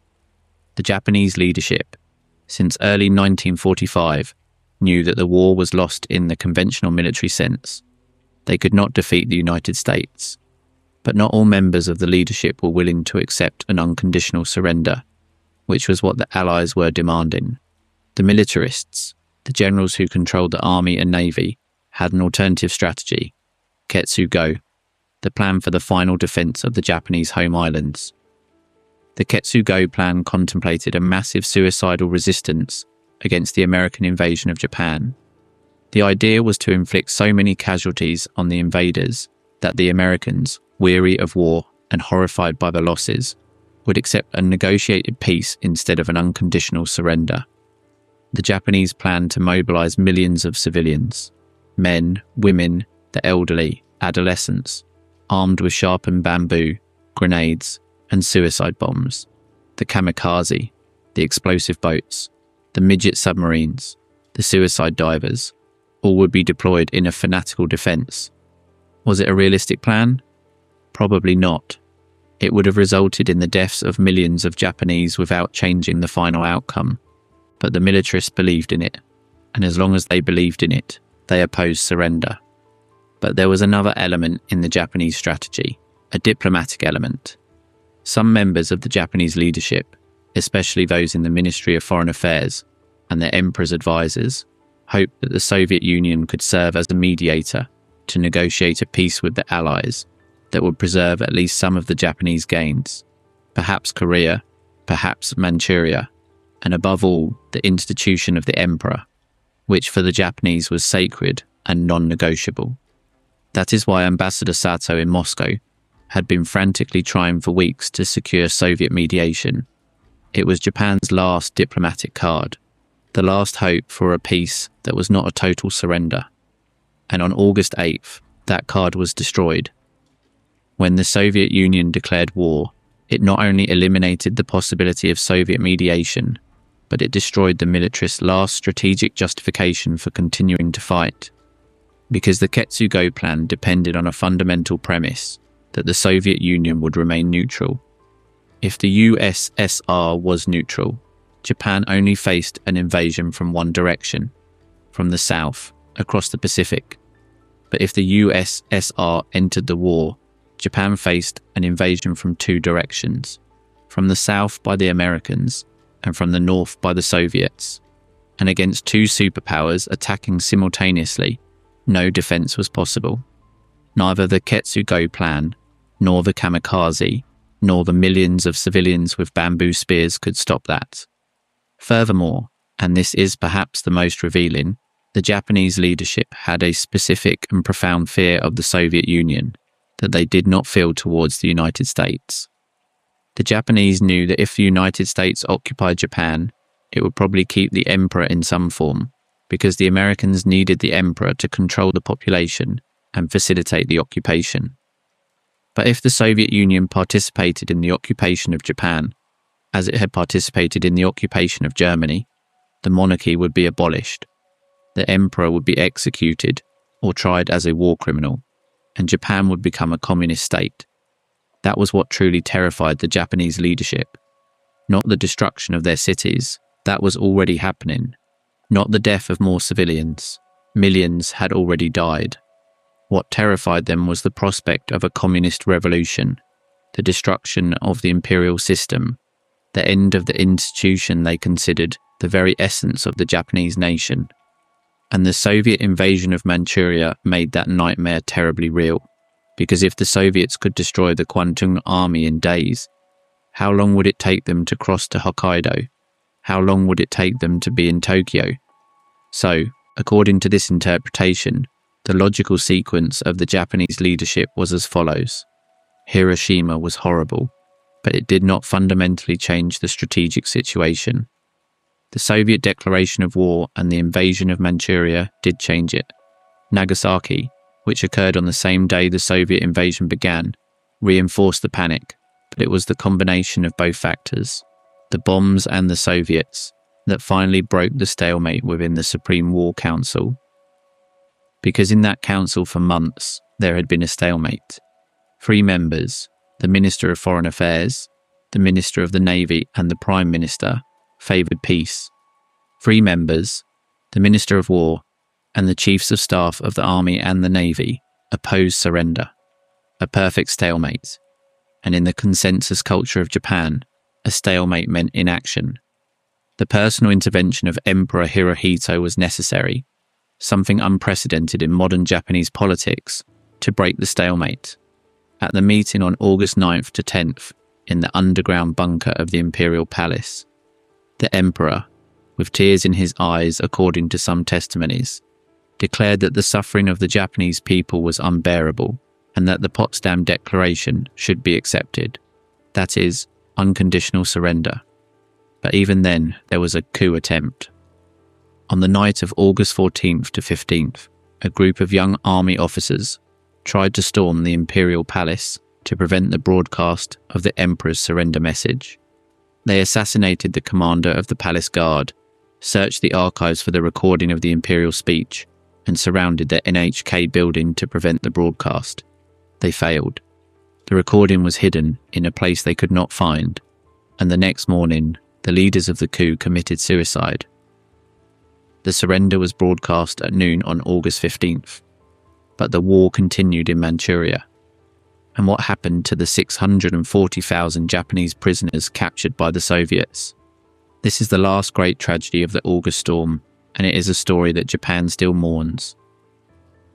Stalin sent them to Siberia. Instead of repatriating them to Japan, as required by the Geneva Conventions, the Soviet Union transferred hundreds of thousands of Japanese prisoners to forced labour camps, the infamous gulags, scattered throughout Siberia, Mongolia, and Central Asia. The prisoners were used as slave labour. They felled forests, built railways, extracted minerals, erected buildings. In the brutal conditions of the Siberian winter, with temperatures that could drop to minus 50 degrees Celsius, with miserable food rations, with inadequate clothing, and without medical care, the prisoners died by the thousands. The exact figures are disputed. Japanese sources estimate that between 55,000 and 60,000 Japanese prisoners died in Soviet captivity from hunger, cold, disease, and exhaustion. Soviet sources acknowledge lower figures, but regardless of the exact numbers, what is not disputed is the suffering. The Japanese prisoners were not repatriated immediately after the end of the war. Some returned in 1946 or 1947. Others did not return until 1949 or 1950. And a small number was not released until 1956, 11 years after the end of the war. 11 years of forced labour in Siberia. 11 years away from their families, their homes, from everything they knew. When these men finally returned to Japan, many found an unrecognisable country. Their homes had been destroyed by bombings. Their families had been scattered. Their wives had given them up for dead and had remarried.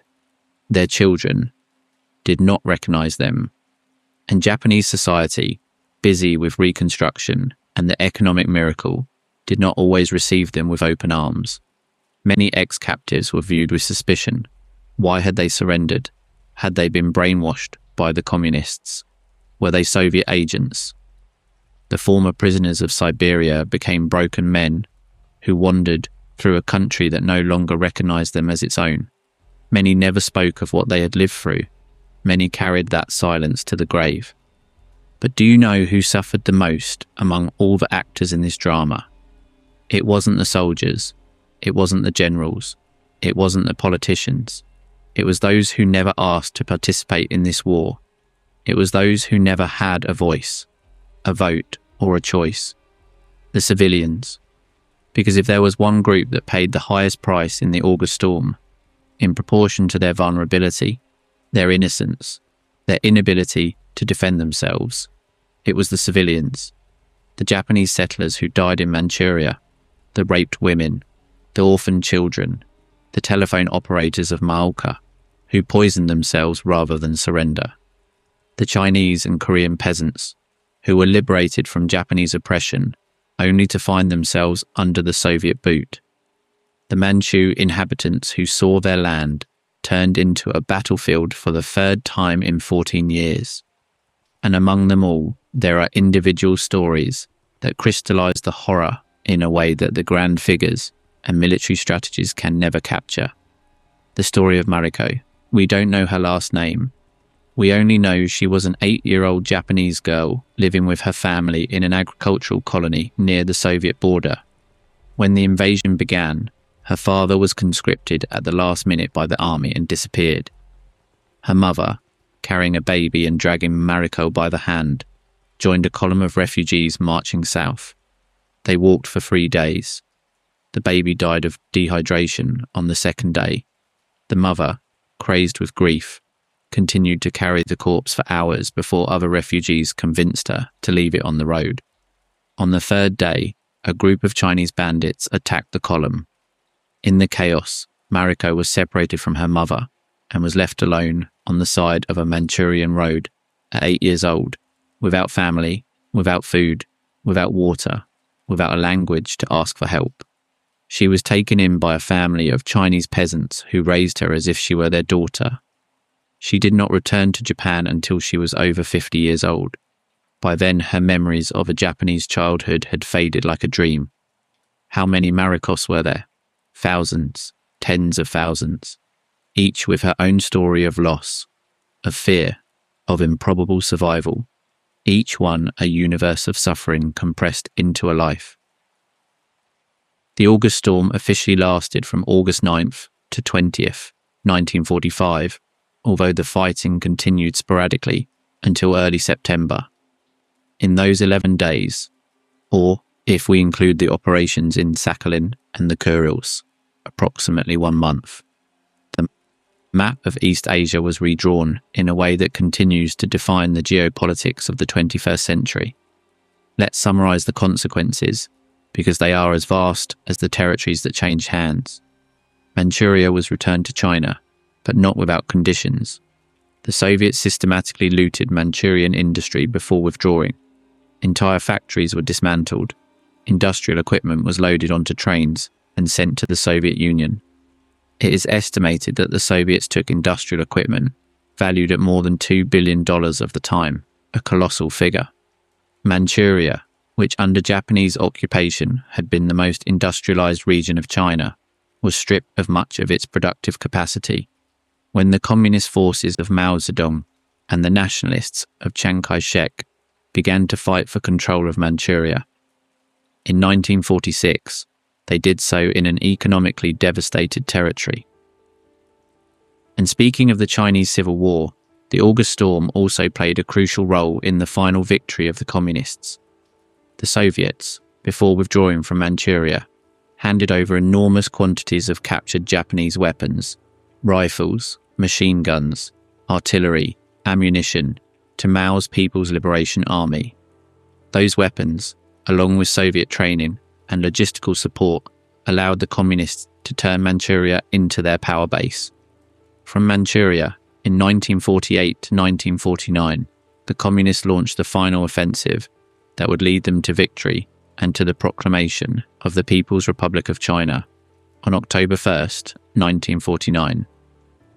Do you see? The 11 days of August 1945 not only destroyed the Kuomintang army, they set in motion the chain of events that led to Communist China, to a divided Korea, to the Kuril territorial dispute, to the Cold War order in East Asia. The August Storm was the Big Bang of contemporary Asia. But let's return for a moment to the purely military aspect, because there is something that war scholars find fascinating about the Soviet operation in Manchuria, something that goes beyond history and enters the realm of military theory. The August Storm is considered by many military historians and theorists as the most perfectly executed blitzkrieg operation of the entire Second World War.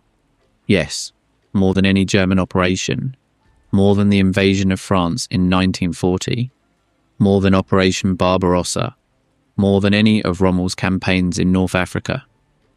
Why?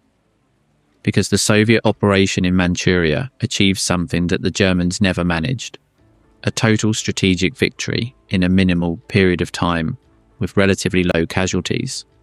The figures speak for themselves. In 11 days of active combat, the Soviets advanced an average of 800 to 1,000 kilometers on the main axis of attack. They destroyed or captured the entire Kwantung army, more than 640,000 prisoners, more than 80,000 dead. They captured a territory of more than 1,200,000 square kilometers, and all this with relatively contained Soviet casualties, approximately 12,000 dead and 24,000 wounded, according to Russian sources, although these figures are possibly conservative. Compare that with the German invasion of France in 1940, which took 6 weeks, and which, although spectacular, did not achieve an unconditional surrender of the enemy. Great Britain continued to fight, or with Operation Barbarossa of 1941, which, despite a devastating initial advance, failed in its objective of defeating the Soviet Union before winter and turned into a 4-year war of attrition.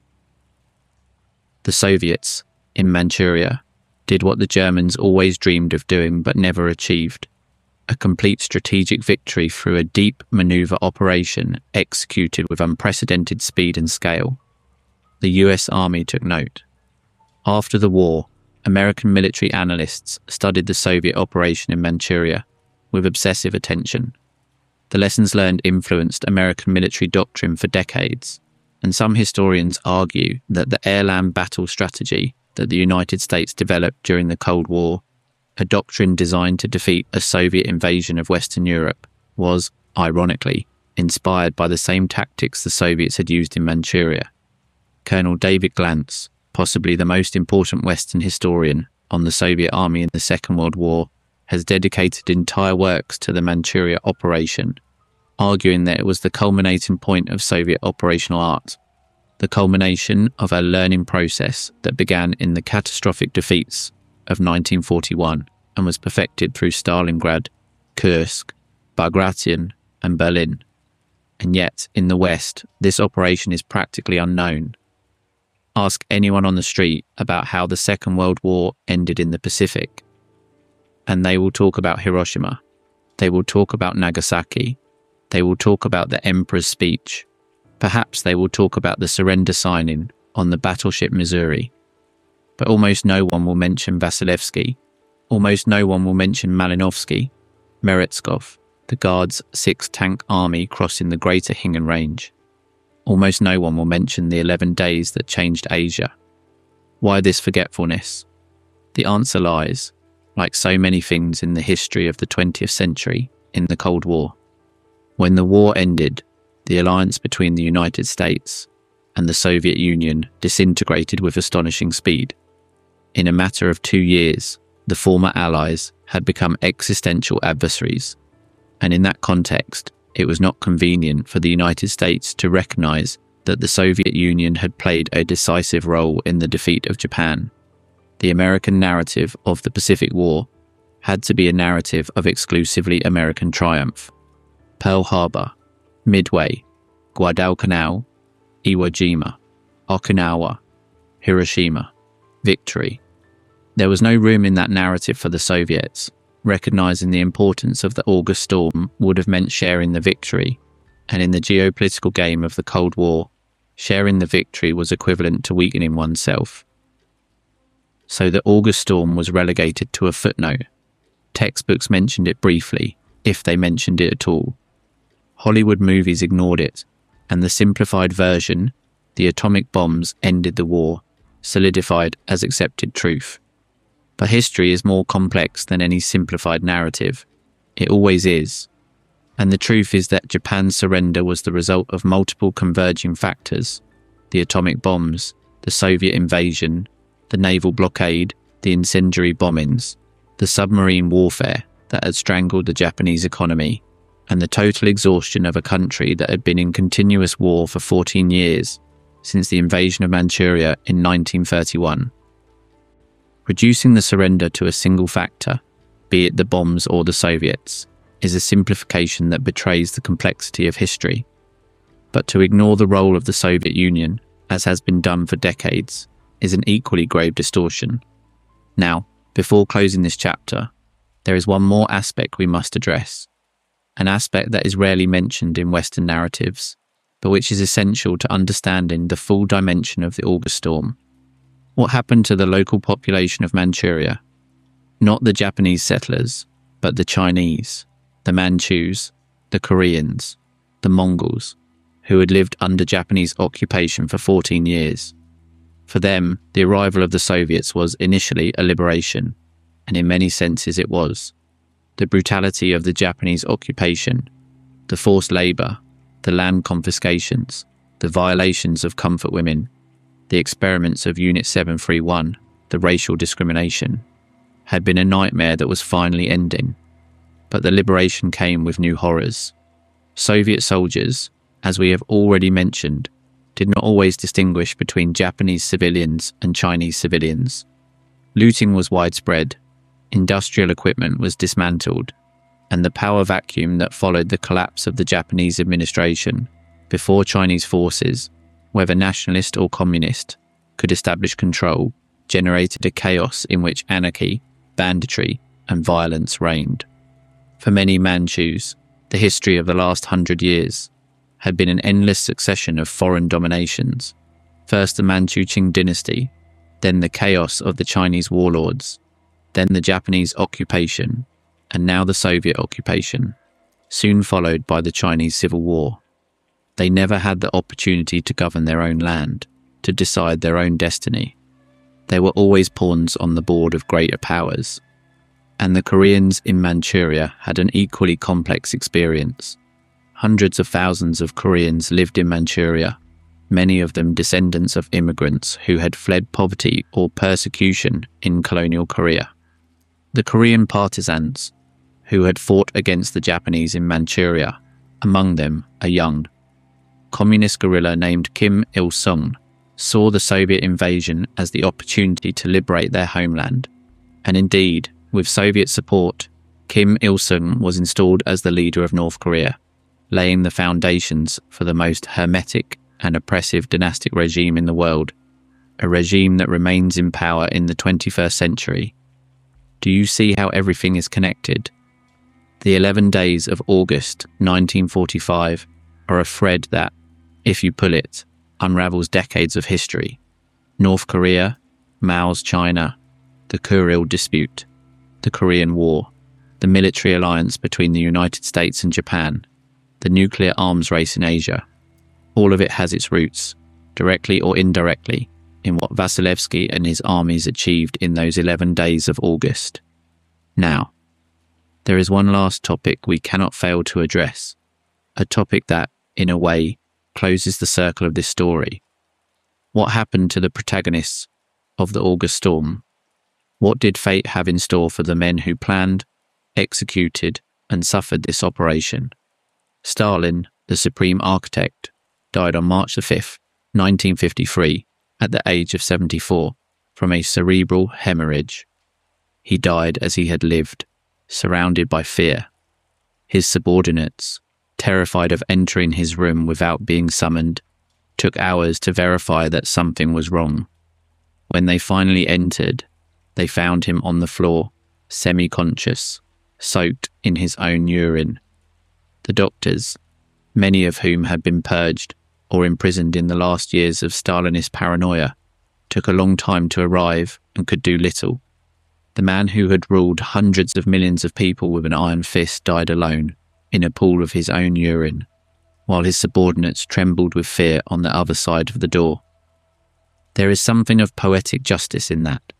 There is something profoundly disturbing as well. Vasilevsky, the brain of the August storm, lived a longer and more tranquil life, at least in appearance. After the war, he held high responsibility positions in the Soviet Ministry of Defense, was Minister of the Armed Forces between 1949 and 1953, and retired with all the honours the Soviet state could offer. He died on December 5, 1977, at the age of 82, in Moscow. He was buried in the Kremlin Wall, an honour reserved for the most prominent heroes of the Soviet Union. But unlike Zhukov, whose name became synonymous with victory in Russian popular culture, Vasilevsky never received the fame he deserved. His operational genius, his ability to orchestrate campaigns, of extraordinary complexity, his role in Stalingrad, in Bagration, and especially in Manchuria, were overshadowed by Zhukov's shadow. It is one of the great injustices of military historiography. Malinovsky, the commander of the Transbaikal Front, the man whose tanks crossed the Gobi Desert and the Greater Khingan Range, in an act of audacity that defies the imagination, became Minister of Defense of the Soviet Union in 1957, under the leadership of Nikita Khrushchev.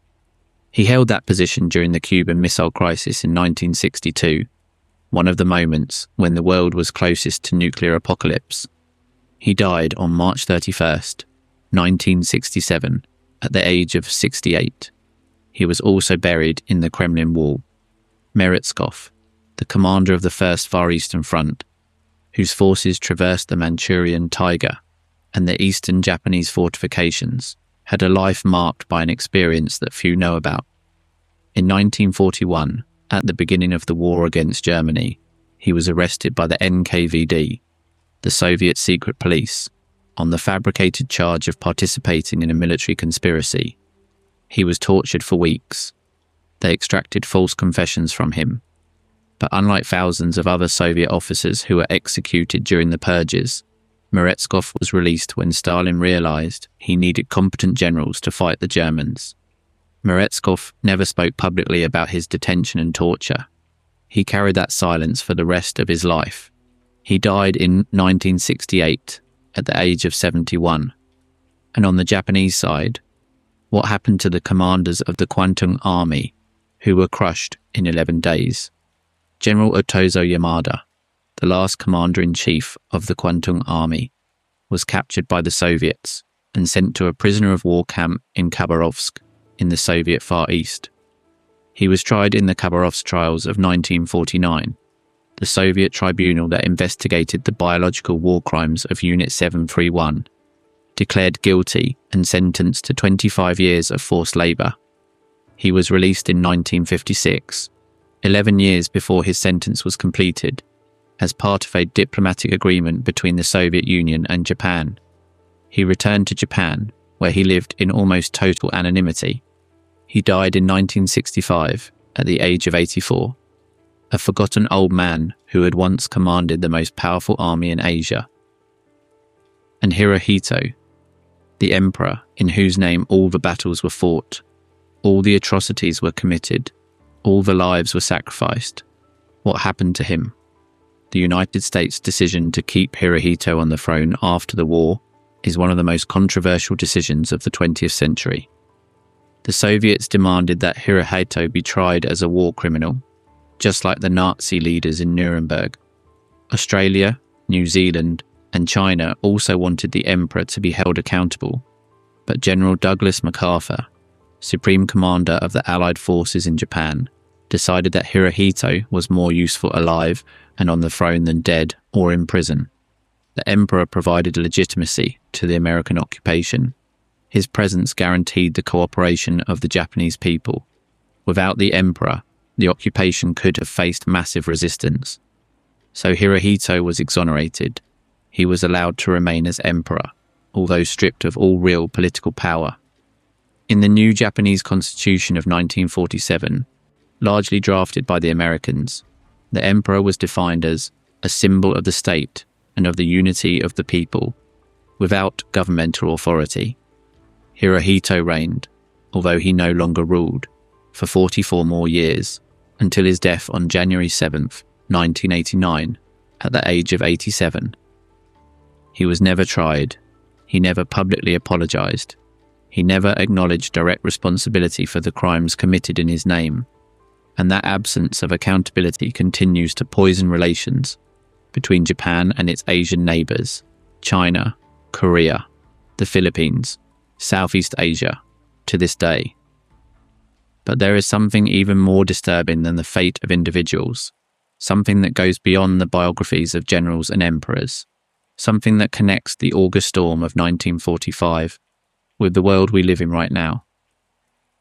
Did you know that the knowledge obtained by Unit 731, that data extracted through the torture and murder of thousands of human beings, was used for decades by the biological weapons programs of the superpowers? Because it was. And what followed was perhaps as terrifying as what happened in Pingfang. When the United States made its secret deal with Shiroishi, it not only obtained immunity for a war criminal, it obtained data.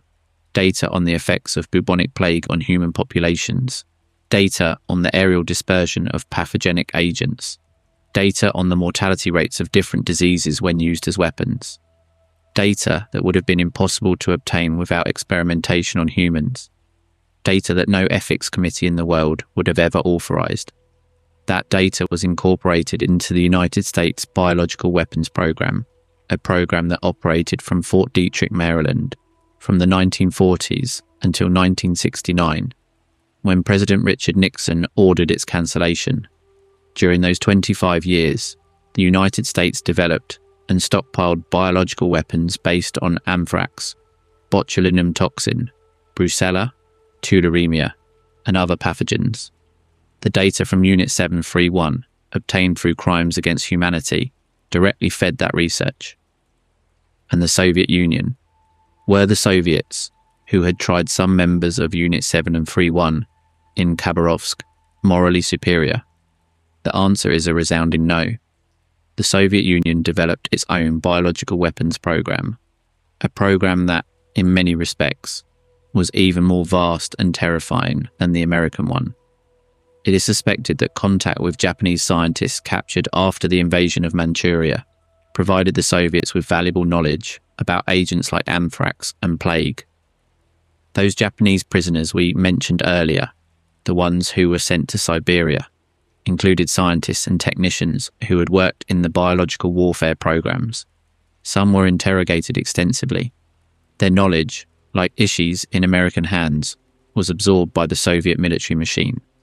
The Soviet biological program, which was developed during and after the Second World War and expanded enormously during the Cold War, reached monstrous dimensions.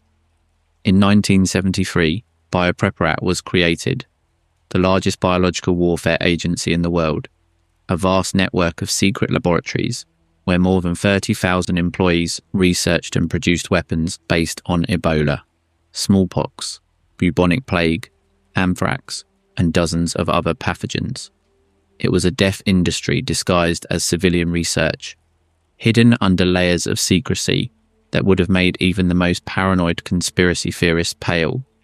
And the incidents that program caused are chilling. In 1979, an accidental leak of anthrax spores from a Soviet military facility in Sverdlovsk, present-day Yekaterinburg, killed at least 66 people, although the real figures could be much higher. The Soviet government lied for years about the incident, blaming contaminated meat. The truth was not known until after the fall of the Soviet Union. And do you know what is truly terrifying? That when the Soviet Union disintegrated in 1991, thousands of scientists who had worked on biological weapons programs were left unemployed, impoverished, and potentially available to any government or group willing to pay for their knowledge. Some American officials and congressmen have warned for decades that Russia never completely abandoned its biological program, despite the order signed by Yeltsin in 1992.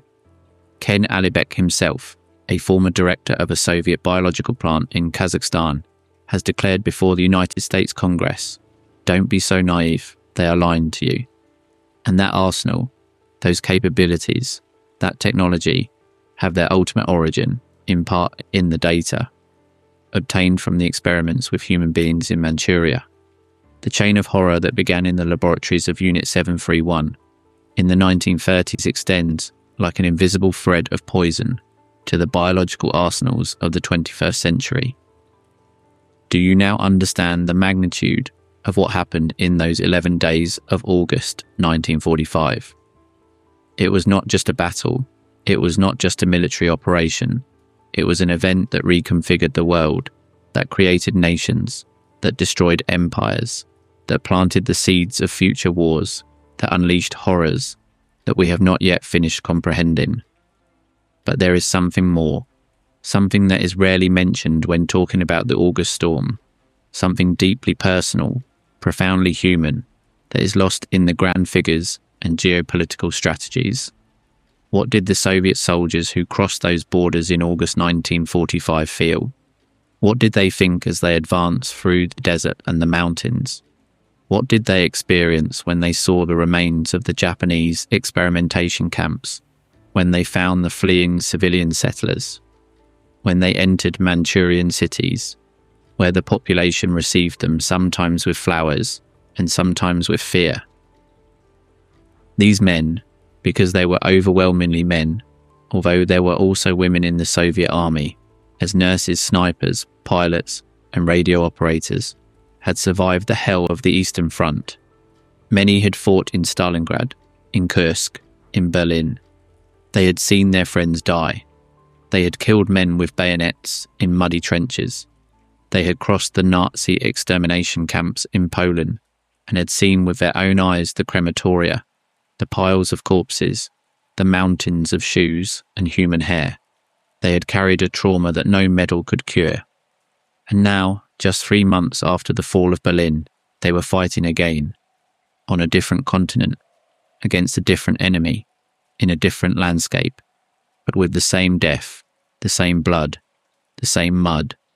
The testimonies of Soviet veterans of Manchuria, though scarce compared to those from the Western Front, reveal a complex mix of emotions. Some felt a fierce pride. They were avenging the humiliation of 1905, when Japan had defeated the Russian Empire in a war that many Russians still remembered with bitterness. Others felt exhaustion. They had fought for 4 years, and all they wanted was to go home. Some felt curiosity about the exotic land they were crossing. Manchuria was a world completely alien to most Soviet soldiers, accustomed to the birch forests and wheat fields of Russia. And others felt a blind fury, a thirst for revenge that did not distinguish between combatants and civilians, between guilty and innocent. A Soviet soldier, in a letter to his family, written shortly after the fall of Harbin, described the city as a labyrinth of narrow streets, full of people who looked at us with enormous eyes, not knowing if we were saviors or executioners. That phrase captures the moral ambiguity of military liberation like few others. Because the truth is that the Soviets were both Finns, saviors and executioners. They liberated Manchuria from a brutal colonial occupation, but they also looted its factories, raped its women, and sent hundreds of thousands of prisoners to die in Siberia. History is not a fairy tale where there are clearly defined good and bad guys. History is a moral battlefield where everyone has blood on their hands. And that leads us to a broader reflection. A reflection that, perhaps, is the most important lesson of all that we have narrated. Why do we forget? Why is the August storm, one of the most transcendental events of the 20th century, practically unknown to the majority of humanity? The answer has multiple layers. We have already mentioned the Cold War and the American interest in monopolizing the narrative of the victory over Japan. But there is more. Japan, for its part, had its own reasons for not talking about Manchuria. The defeat of the Kwantung Army was an unprecedented military humiliation. The army that had conquered half of Asia was destroyed in 11 days by an enemy that did not even have to try too hard. Talking about Manchuria meant talking about military incompetence, abandoned settlers, collective suicides, Unit 731. It was easier, cleaner, more noble from the point of view of the national narrative to concentrate on Hiroshima and Nagasaki.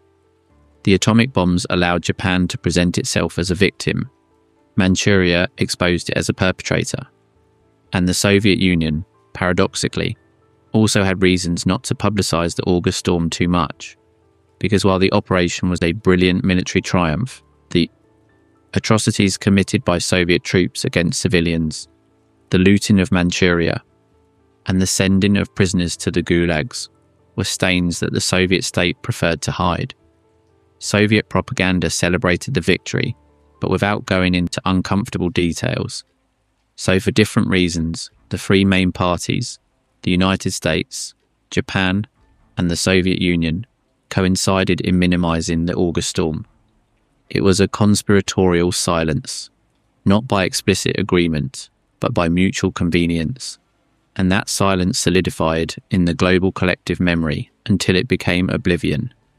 But oblivion is dangerous, because when we forget history, we lose the ability to learn from it. And when we lose the ability to learn from it, we are condemned, as George Santayana said, to repeat it. And are we not seeing echoes of 1945 in the world today? Are not the territorial disputes in East Asia, the Kurils between Russia and Japan, the islands of the South China Sea between China and its neighbours, the border between the two Koreas, direct heirs of what happened in those 11 days of August? Does not the nuclear arms race in Asia, North Korea with its missiles, China with its expanding arsenal, the tensions between India and Pakistan, have its roots in the world order that was forged when Soviet tanks crossed the Greater Khingan Range? History is not past. History is present. History is future. And the 11 days of August 1945 are a story that the world needs to know. Now then, there is one more chapter in this saga that we cannot overlook. A chapter that occurred far from the battlefields, far from the tanks and planes, but which was perhaps as decisive as any military maneuver: the intelligence war. How did the Soviets know exactly where the Japanese defences were? How did they know the disposition of the troops, the location of the bunkers, the contingency plans of the Kwantung Army? How could they plan an offensive of this magnitude with such precision if, supposedly, there was a neutrality pact between both countries? The answer is that Soviet intelligence had been spying on the Kwantung Army for years, decades in fact. The GRU, the main intelligence directorate of the Soviet General Staff, the military intelligence service, maintained a vast network of agents and spies in Manchuria, China, Korea, and Japan. One of the most famous was Richard Sordi, a German journalist who worked at the German embassy in Tokyo, and who, secretly, was one of the most valuable agents in the history of Soviet espionage. Sorge provided Moscow with information that changed the course of the war. In September 1941, when the Germans were at the gates of Moscow and the survival of the Soviet Union hung by a thread, Sorge informed Stalin that Japan had decided not to attack the USSR and would instead expand into the South Pacific. That information was crucial. It allowed Stalin to transfer Siberian divisions, elite troops trained for winter warfare, from the Far East to the Moscow front. Those divisions arrived just in time for the Soviet counter-offensive of December 1941 that stopped the Germans and saved Moscow. Richard Sorge, indirectly, saved the Soviet Union. He was discovered, arrested, and executed by the Japanese in November 1944. He was 49 years old. But Sorge was not the only one. The GRU and the NKVD, the secret police, predecessor of the KGB, maintained agents throughout East Asia. Chinese and Korean partisans operating in Manchuria provided regular information on Japanese troop movements. Japanese deserters were meticulously interrogated. Soviet diplomats in Manchukuo observed and reported. Soviet reconnaissance planes, flying at high altitudes, photographed Japanese positions along the border. By August 1945, Soviet intelligence had an extraordinarily detailed knowledge of the Japanese defences in Manchuria. They knew where the bunkers were. They knew which divisions were in which positions. They knew how many tanks the Japanese had and of what model. They knew which roads were passable and which were not. They knew where the ammunition depots, the airfields, the general headquarters were. And, perhaps most importantly of all, they knew that the Kwantung Army had been emptied of its best units. They knew that what remained was a second-line force, composed of inexperienced recruits and elderly reservists. They knew that the Japanese tanks were obsolete. They knew that the Japanese air force was practically non-existent. That intelligence was what allowed Vasilevsky to plan the offensive with such confidence. He knew his enemy was weak. He knew exactly where it was weak, and he designed his attack to exploit each of those weaknesses with surgical precision. But intelligence was not just a matter of espionage, it was also a matter of deception. And the Soviets, it must be said, were masters of deception. Maskirovka, the Soviet art of military deception, was a fundamental component of the August storm. The Soviets not only concealed the massive transfer of troops from Europe to the Far East, but they also created an elaborate facade of normality on the border to lull the Japanese. The Soviet border garrisons maintained their usual routines until the last moment. The soldiers continued to conduct visible training exercises, but always with the same units as always, so as not to alert Japanese observers. Cross-border commercial exchanges continued. Soviet diplomats in Japan continued to negotiate, acting as if neutrality were eternal. False stories were even planted in the Soviet press about Soviet-Japanese friendship to maintain the illusion.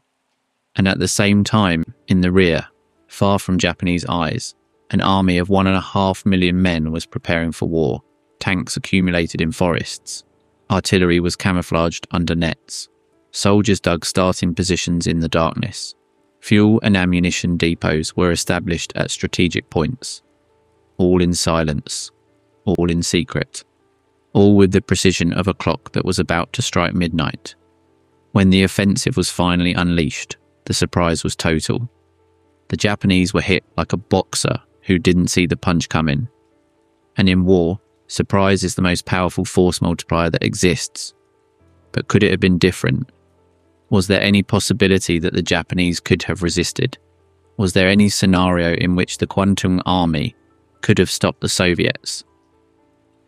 Military historians who have analysed the campaign generally agree that numbers. The Soviet superiority was too overwhelming in every category. Number of troops, tanks, aviation, artillery, combat experience, leadership, logistics, intelligence. Even if the Japanese had had prior warning, even if they had maintained their best divisions in Manchuria, the result would have been the same, only bloodier. However, there is an alternative scenario that some historians have explored, a scenario fascinating and terrifying in equal measure. What would have happened if the Japanese had used their biological weapons against the Soviets? Because Unit 731 did not just experiment on human beings. It also developed functional biological weapons, ready to be deployed, ceramic bombs loaded with bubonic plague-infected fleas, dispersion containers for cholera, reserves of anthrax. All of this was stored in Manchuria, available for use. And in fact, there were plans. General Ishii had developed plans for the use of biological weapons against Soviet forces in case of invasion. Some of those plans contemplated the contamination of water sources, the aerial dispersion of pathogens over enemy troop concentrations, and even the use of suicide agents who would infiltrate Soviet lines carrying diseases. Why weren't they used? The answer is a combination of factors. First, the speed of the Soviet advance made a coordinated dispersal impossible. Biological weapons need time to be prepared and deployed, and the Japanese simply did not have that time. Second, the Emperor's surrender order, which came just 6 days after the start of the invasion, created confusion in the chain of command. Third, and perhaps most importantly, Ishii was more concerned with destroying the evidence of his crimes than with using the weapons. His priority was to ensure that he and his subordinates would not be captured and tried. But think about what could have happened. If the Japanese biological weapons had been deployed against the Soviet columns crossing Manchuria, the result would have been a catastrophe of unimaginable proportions. Tens of thousands, perhaps hundreds of thousands of Soviet soldiers could have fallen ill or died. The epidemic could have spread to the Manchu civilian population, unleashing a pandemic. And the Soviet response, the retaliation, would have been terrible. Stalin was not a man of half measures. If the Japanese had used biological weapons, the Soviet response could have included massive chemical attacks, industrial-scale incendiary bombings, or something worse. Humanity dodged a bullet in August 1945, a biological bullet that could have killed millions. And the only reason we dodged it was the speed of the Soviet advance and the selfishness of a criminal scientist who thought more about his own survival than that of his nation. There is something profoundly ironic in that. The same speed that destroyed the Kwantung Army also prevented the most horrible weapons of that army from being used. The Soviet military victory was, paradoxically, what prevented a biological catastrophe. But that irony barely mitigates the horror, because the weapons existed, they were ready, and the will to use them, at least in some sectors of the Japanese command, also existed. The fact that they were not used was a matter of circumstances, not of morality. And now I must ask you something that may have been on your mind throughout this story, but that you haven't dared to formulate clearly. Was what the Soviets did in Manchuria justified? It's an uncomfortable question. It's a question that doesn't have a simple answer, because the answer depends on which aspect of the operation we are evaluating. Was the military invasion itself justified? From a strictly legal point of view, yes. The USSR formally declared war before attacking, complying, at least technically, with the norms of international law.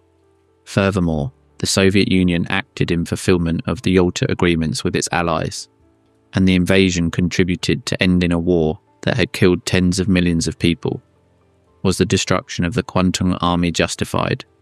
From a moral point of view, it is difficult to feel compassion for an army that had massacred millions of Chinese civilians, that had maintained an exploitative colony for 14 years, that had operated the laboratories of Unit 731. The Kwantung Army reaped what it sowed. But were the abuses against Japanese civilians justified? No. The violations, the looting, the violence against innocent people have no justification, regardless of the context. The Japanese settlers in Manchuria were, for the most part, ordinary people, farmers, merchants, teachers. Many had been sent to Manchuria by a government that manipulated them with propaganda. They were pawns, not kings. Was the sending of prisoners of war to the gulags of Siberia justified? Absolutely not. Prisoners of war have rights under the Geneva Conventions. The use of prisoners as slave labour is a war crime, and the death of tens of thousands of prisoners from hunger, cold, and disease in the Siberian camps is a stain on Soviet history that no military victory can wipe clean. Was the industrial looting of Manchuria justified? No. Stealing entire factories from a country you have just liberated is not liberation. It is colonialism by another name. Was the treatment of Unit 731 justified? Partially.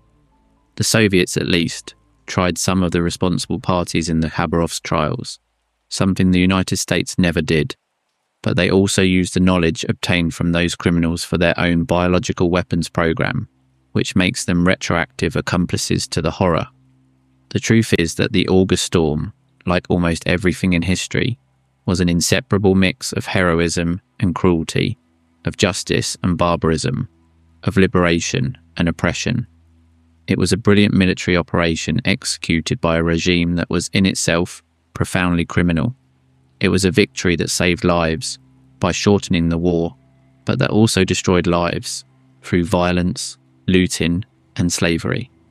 History rarely offers us pure heroes and pure villains. What it offers us are human beings, fallible, complex, contradictory, acting under extraordinary pressures.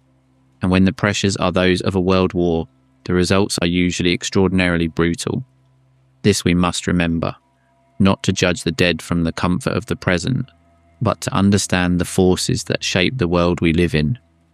Every border in East Asia, every diplomatic tension, every nuclear weapon pointing from a secret base, has its roots in decisions made during those 11 days of August 1945. And only by understanding those roots can we hope to build a different future. But do you know what impacts me the most about this whole story?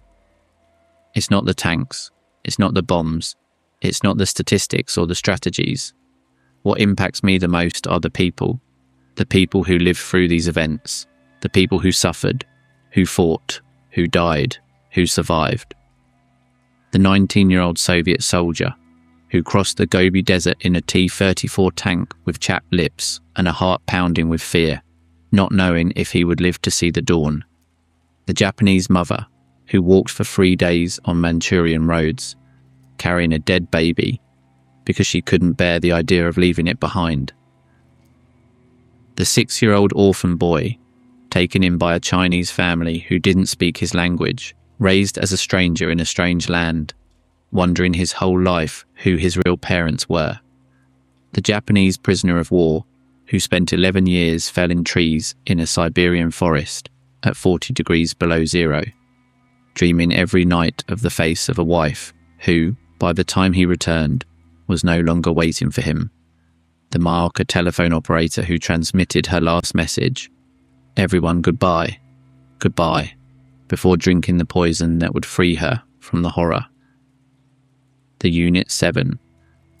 Free one scientist who cut open a living man while taking notes in his notebook, and who then went home to have dinner with his family as if nothing had happened. The emperor who spoke on the radio to surrender, with a voice that no one had ever heard, in such an archaic Japanese that half of his people did not understand it. The Soviet general who planned the most perfect operation of the war, and who, nevertheless, carried for his entire life the memory of the tortures he had suffered at the hands of his own government. All these people, all these lives, all these stories within the grand history, each of them an entire world of experience, of suffering, of hope, of desperation, and each of them connected, through invisible threads, to the world in which you and I live now. Because history is not something that happened in the past. History is something that is happening to us right now. And the 11 days that changed Asia in August 1945 continue to resonate in every conflict, in every treaty, in every missile that points to the sky from some silo somewhere in the world. And what can we do with this information?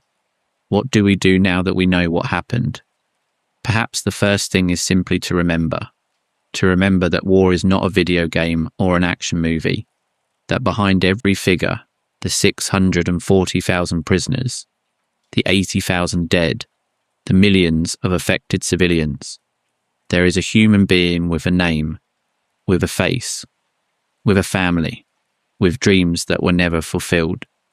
To remember that empires fall, that forces that seem invincible can be destroyed in 11 days, that military arrogance is the prelude to disaster, that propaganda, be it Japanese, Soviet, American, or of any other nation, always lies, always simplifies, always hides the uncomfortable truth under layers of fabricated heroism, and to remember that justice, in times of war, is an elusive concept, that the victors write history, that war criminals can live peacefully to old age if they have the right information to offer the right side, that the victims are forgotten long before the generals, but also to remember that, in the midst of horror, humanity survives, that Chinese families adopted Japanese orphans, that some Soviet soldiers shared their food with hungry civilians, that prisoners of war helped other prisoners to survive the Siberian cold,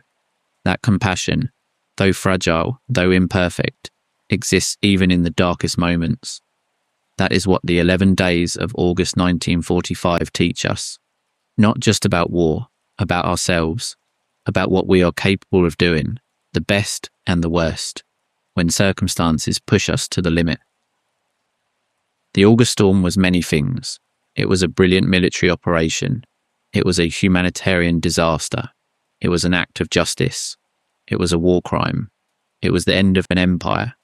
It was the beginning of a new world order. It was the most forgotten page of the Second World War.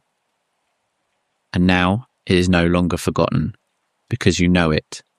And what you do with that knowledge is what defines the difference between remembering and simply knowing. Now let's move on to something very few people know, something that was hidden in classified archives for decades, and that reveals to us the extent to which the experiments we have just described were not isolated exceptions, but part of a broader pattern of scientific horror that marked the 20th century. Do you remember we mentioned how the data from Unit 731 was transferred both to the United States and indirectly to the Soviet Union? Well, what both superpowers did with that data is a story that very few people talk about.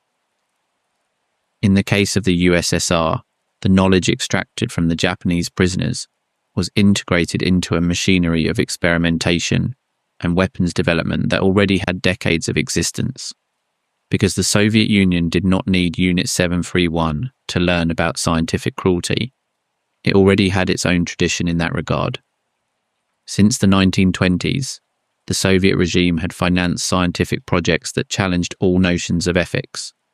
In 1924, a scientist named Ilya Ivanovich Ivanov, a specialist in artificial insemination, who had achieved genuine advances in horse breeding, sent the government a funding request for a project that, even today, is hard to believe, to create a hybrid between a human and an ape. Ivanov argued that the hybridization between humans and primates would scientifically prove Darwin's theory of evolution and deal a devastating blow to religious dogma. Key figures of the regime, like Anatoly Lunacharsky, Commissar of Education, and Nikolai Gorbanov, head of the Sovnarkom administration, supported the initiative as they saw it as a piece of scientific propaganda capable of demolishing religious faith. Surprisingly, Ivanov obtained the backing and the necessary funds. The scientist travelled to French Guinea, where he tried to inseminate female chimpanzees with human semen. The origin of that biological material remains murky. Some documents suggest it may have been obtained from local inhabitants under the pretext of medical tests. The attempts failed. No female became pregnant. Desperate, Ivanov proposed the most controversial phase of his project, to inseminate human women with ape semen. He tried to make a deal with doctors at the colonial hospital to apply the technique on local patients without informing them, but the governor of the colony, upon learning of the plans, reacted with indignation and prohibited any human experimentation on African territory. Ivanov then moved the project to the Soviet Union, to Sukhumi, on the coast of the Black Sea, where he established a laboratory with an orangutan named Tarzan and sought human volunteers. He managed to get 5 young women between 16 and 20 years old, illiterate, whom he convinced that they would be rewarded by Stalin if they became pregnant. But the apes arrived sick and young, and the attempts failed again. Finally, the project collapsed. Ivanov was arrested in 1930, sent into exile in Kazakhstan, and died in 1932. The 5 women he had gathered were executed along with other implicated individuals when the authorities determined they had been unfaithful to the regime. Do you comprehend the magnitude of what we have just described? A state that sacrificed young, illiterate, vulnerable women on an altar of pseudoscience. A state that executed the victims when the project failed, not because they had done anything wrong, but because they knew too much. This happened in the 1920s, decades before Unit 731, decades before the Nazi extermination camps. And it didn't stop there. In the 1930s and 1940s, the Soviet NKVD operated a secret poison laboratory known as Laboratory 1, or Laboratory X, directed by a biochemist named Grigory Myronovsky. In that laboratory, political prisoners, people labelled as enemies of the people, were used as human guinea pigs to test poisons. Myronovsky experimented on people of different ages and physical conditions, searching for undetectable poisons that could be used in political assassinations. The prisoners were not treated by their names, but as object number X. They were administered the poison and observed for 10 to 14 days. If they did not die, they were executed anyway. It is estimated that approximately 250 people died in that laboratory. Do you see the pattern? It wasn't just Japan. It wasn't just Germany. Human experimentation without consent, the use of people as disposable objects in the name of science or the state, was a practice that the 3 main totalitarian powers of the 20th century, Imperial Japan, Nazi Germany, and the Soviet Union, carried out with a systematicity that chills the blood. And as we already mentioned, the United States was not completely on the sidelines. In addition to absorbing the data from Unit 731, the US government conducted its own questionable experiments during the Cold War, from the CIA's Project MK-Ultra, which involved the administration of LSD and other drugs to human subjects without their consent, to the radiation experiments in which American citizens were secretly exposed to radioactive materials. The August Storm, then, was not just a military battle. It was the crucible in which some of the darkest practices of the 20th century were forged, the data extracted through. Torture in Manchuria fed the biological arsenals of the superpowers. The scientists who crossed lines that should never have been crossed were protected, hired, rewarded. And the victims, the Maruta, the Object Number X, the illiterate young women of Sukhumi, the prisoners of Ravensbrück, were forgotten. How is it possible that humanity, after discovering what happened in those horror laboratories, has allowed its own governments to continue doing the same thing under different flags? It's a question that doesn't have an easy answer. Perhaps the answer lies in the very nature of power. Perhaps power, when concentrated in the hands of totalitarian states, or even of democracies in times of crisis, inevitably tends to dehumanize, to turn people into instruments, into resources, into means to an end. And perhaps the only defense against that is memory, the memory of what happened, the memory of who suffered, the memory of the names and faces behind the numbers. Because the Maruta of Unit 731 had names, the prisoners of Laboratory X had families, the young women of Sukhumi had dreams, the soldiers who died in the Gobi Desert had mothers waiting for them in Russian villages. And each of them deserves to be remembered, not as a statistic, not as a footnote, but as a person. Now let's return to the grand panorama, because there is a final aspect of the August Storm that connects everything we have told with a question that remains relevant in the 21st century. Can an 11-day military operation change the world? The answer, in light of what we have seen, is an unequivocal yes. 11 days were enough to destroy an army of 700,000 men. 11 days were enough to liberate a territory the size of Western Europe. 11 days were enough to divide a peninsula into two nations that are still at odds 80 years later. 11 days were enough to create a territorial dispute that continues to poison relations between two powers.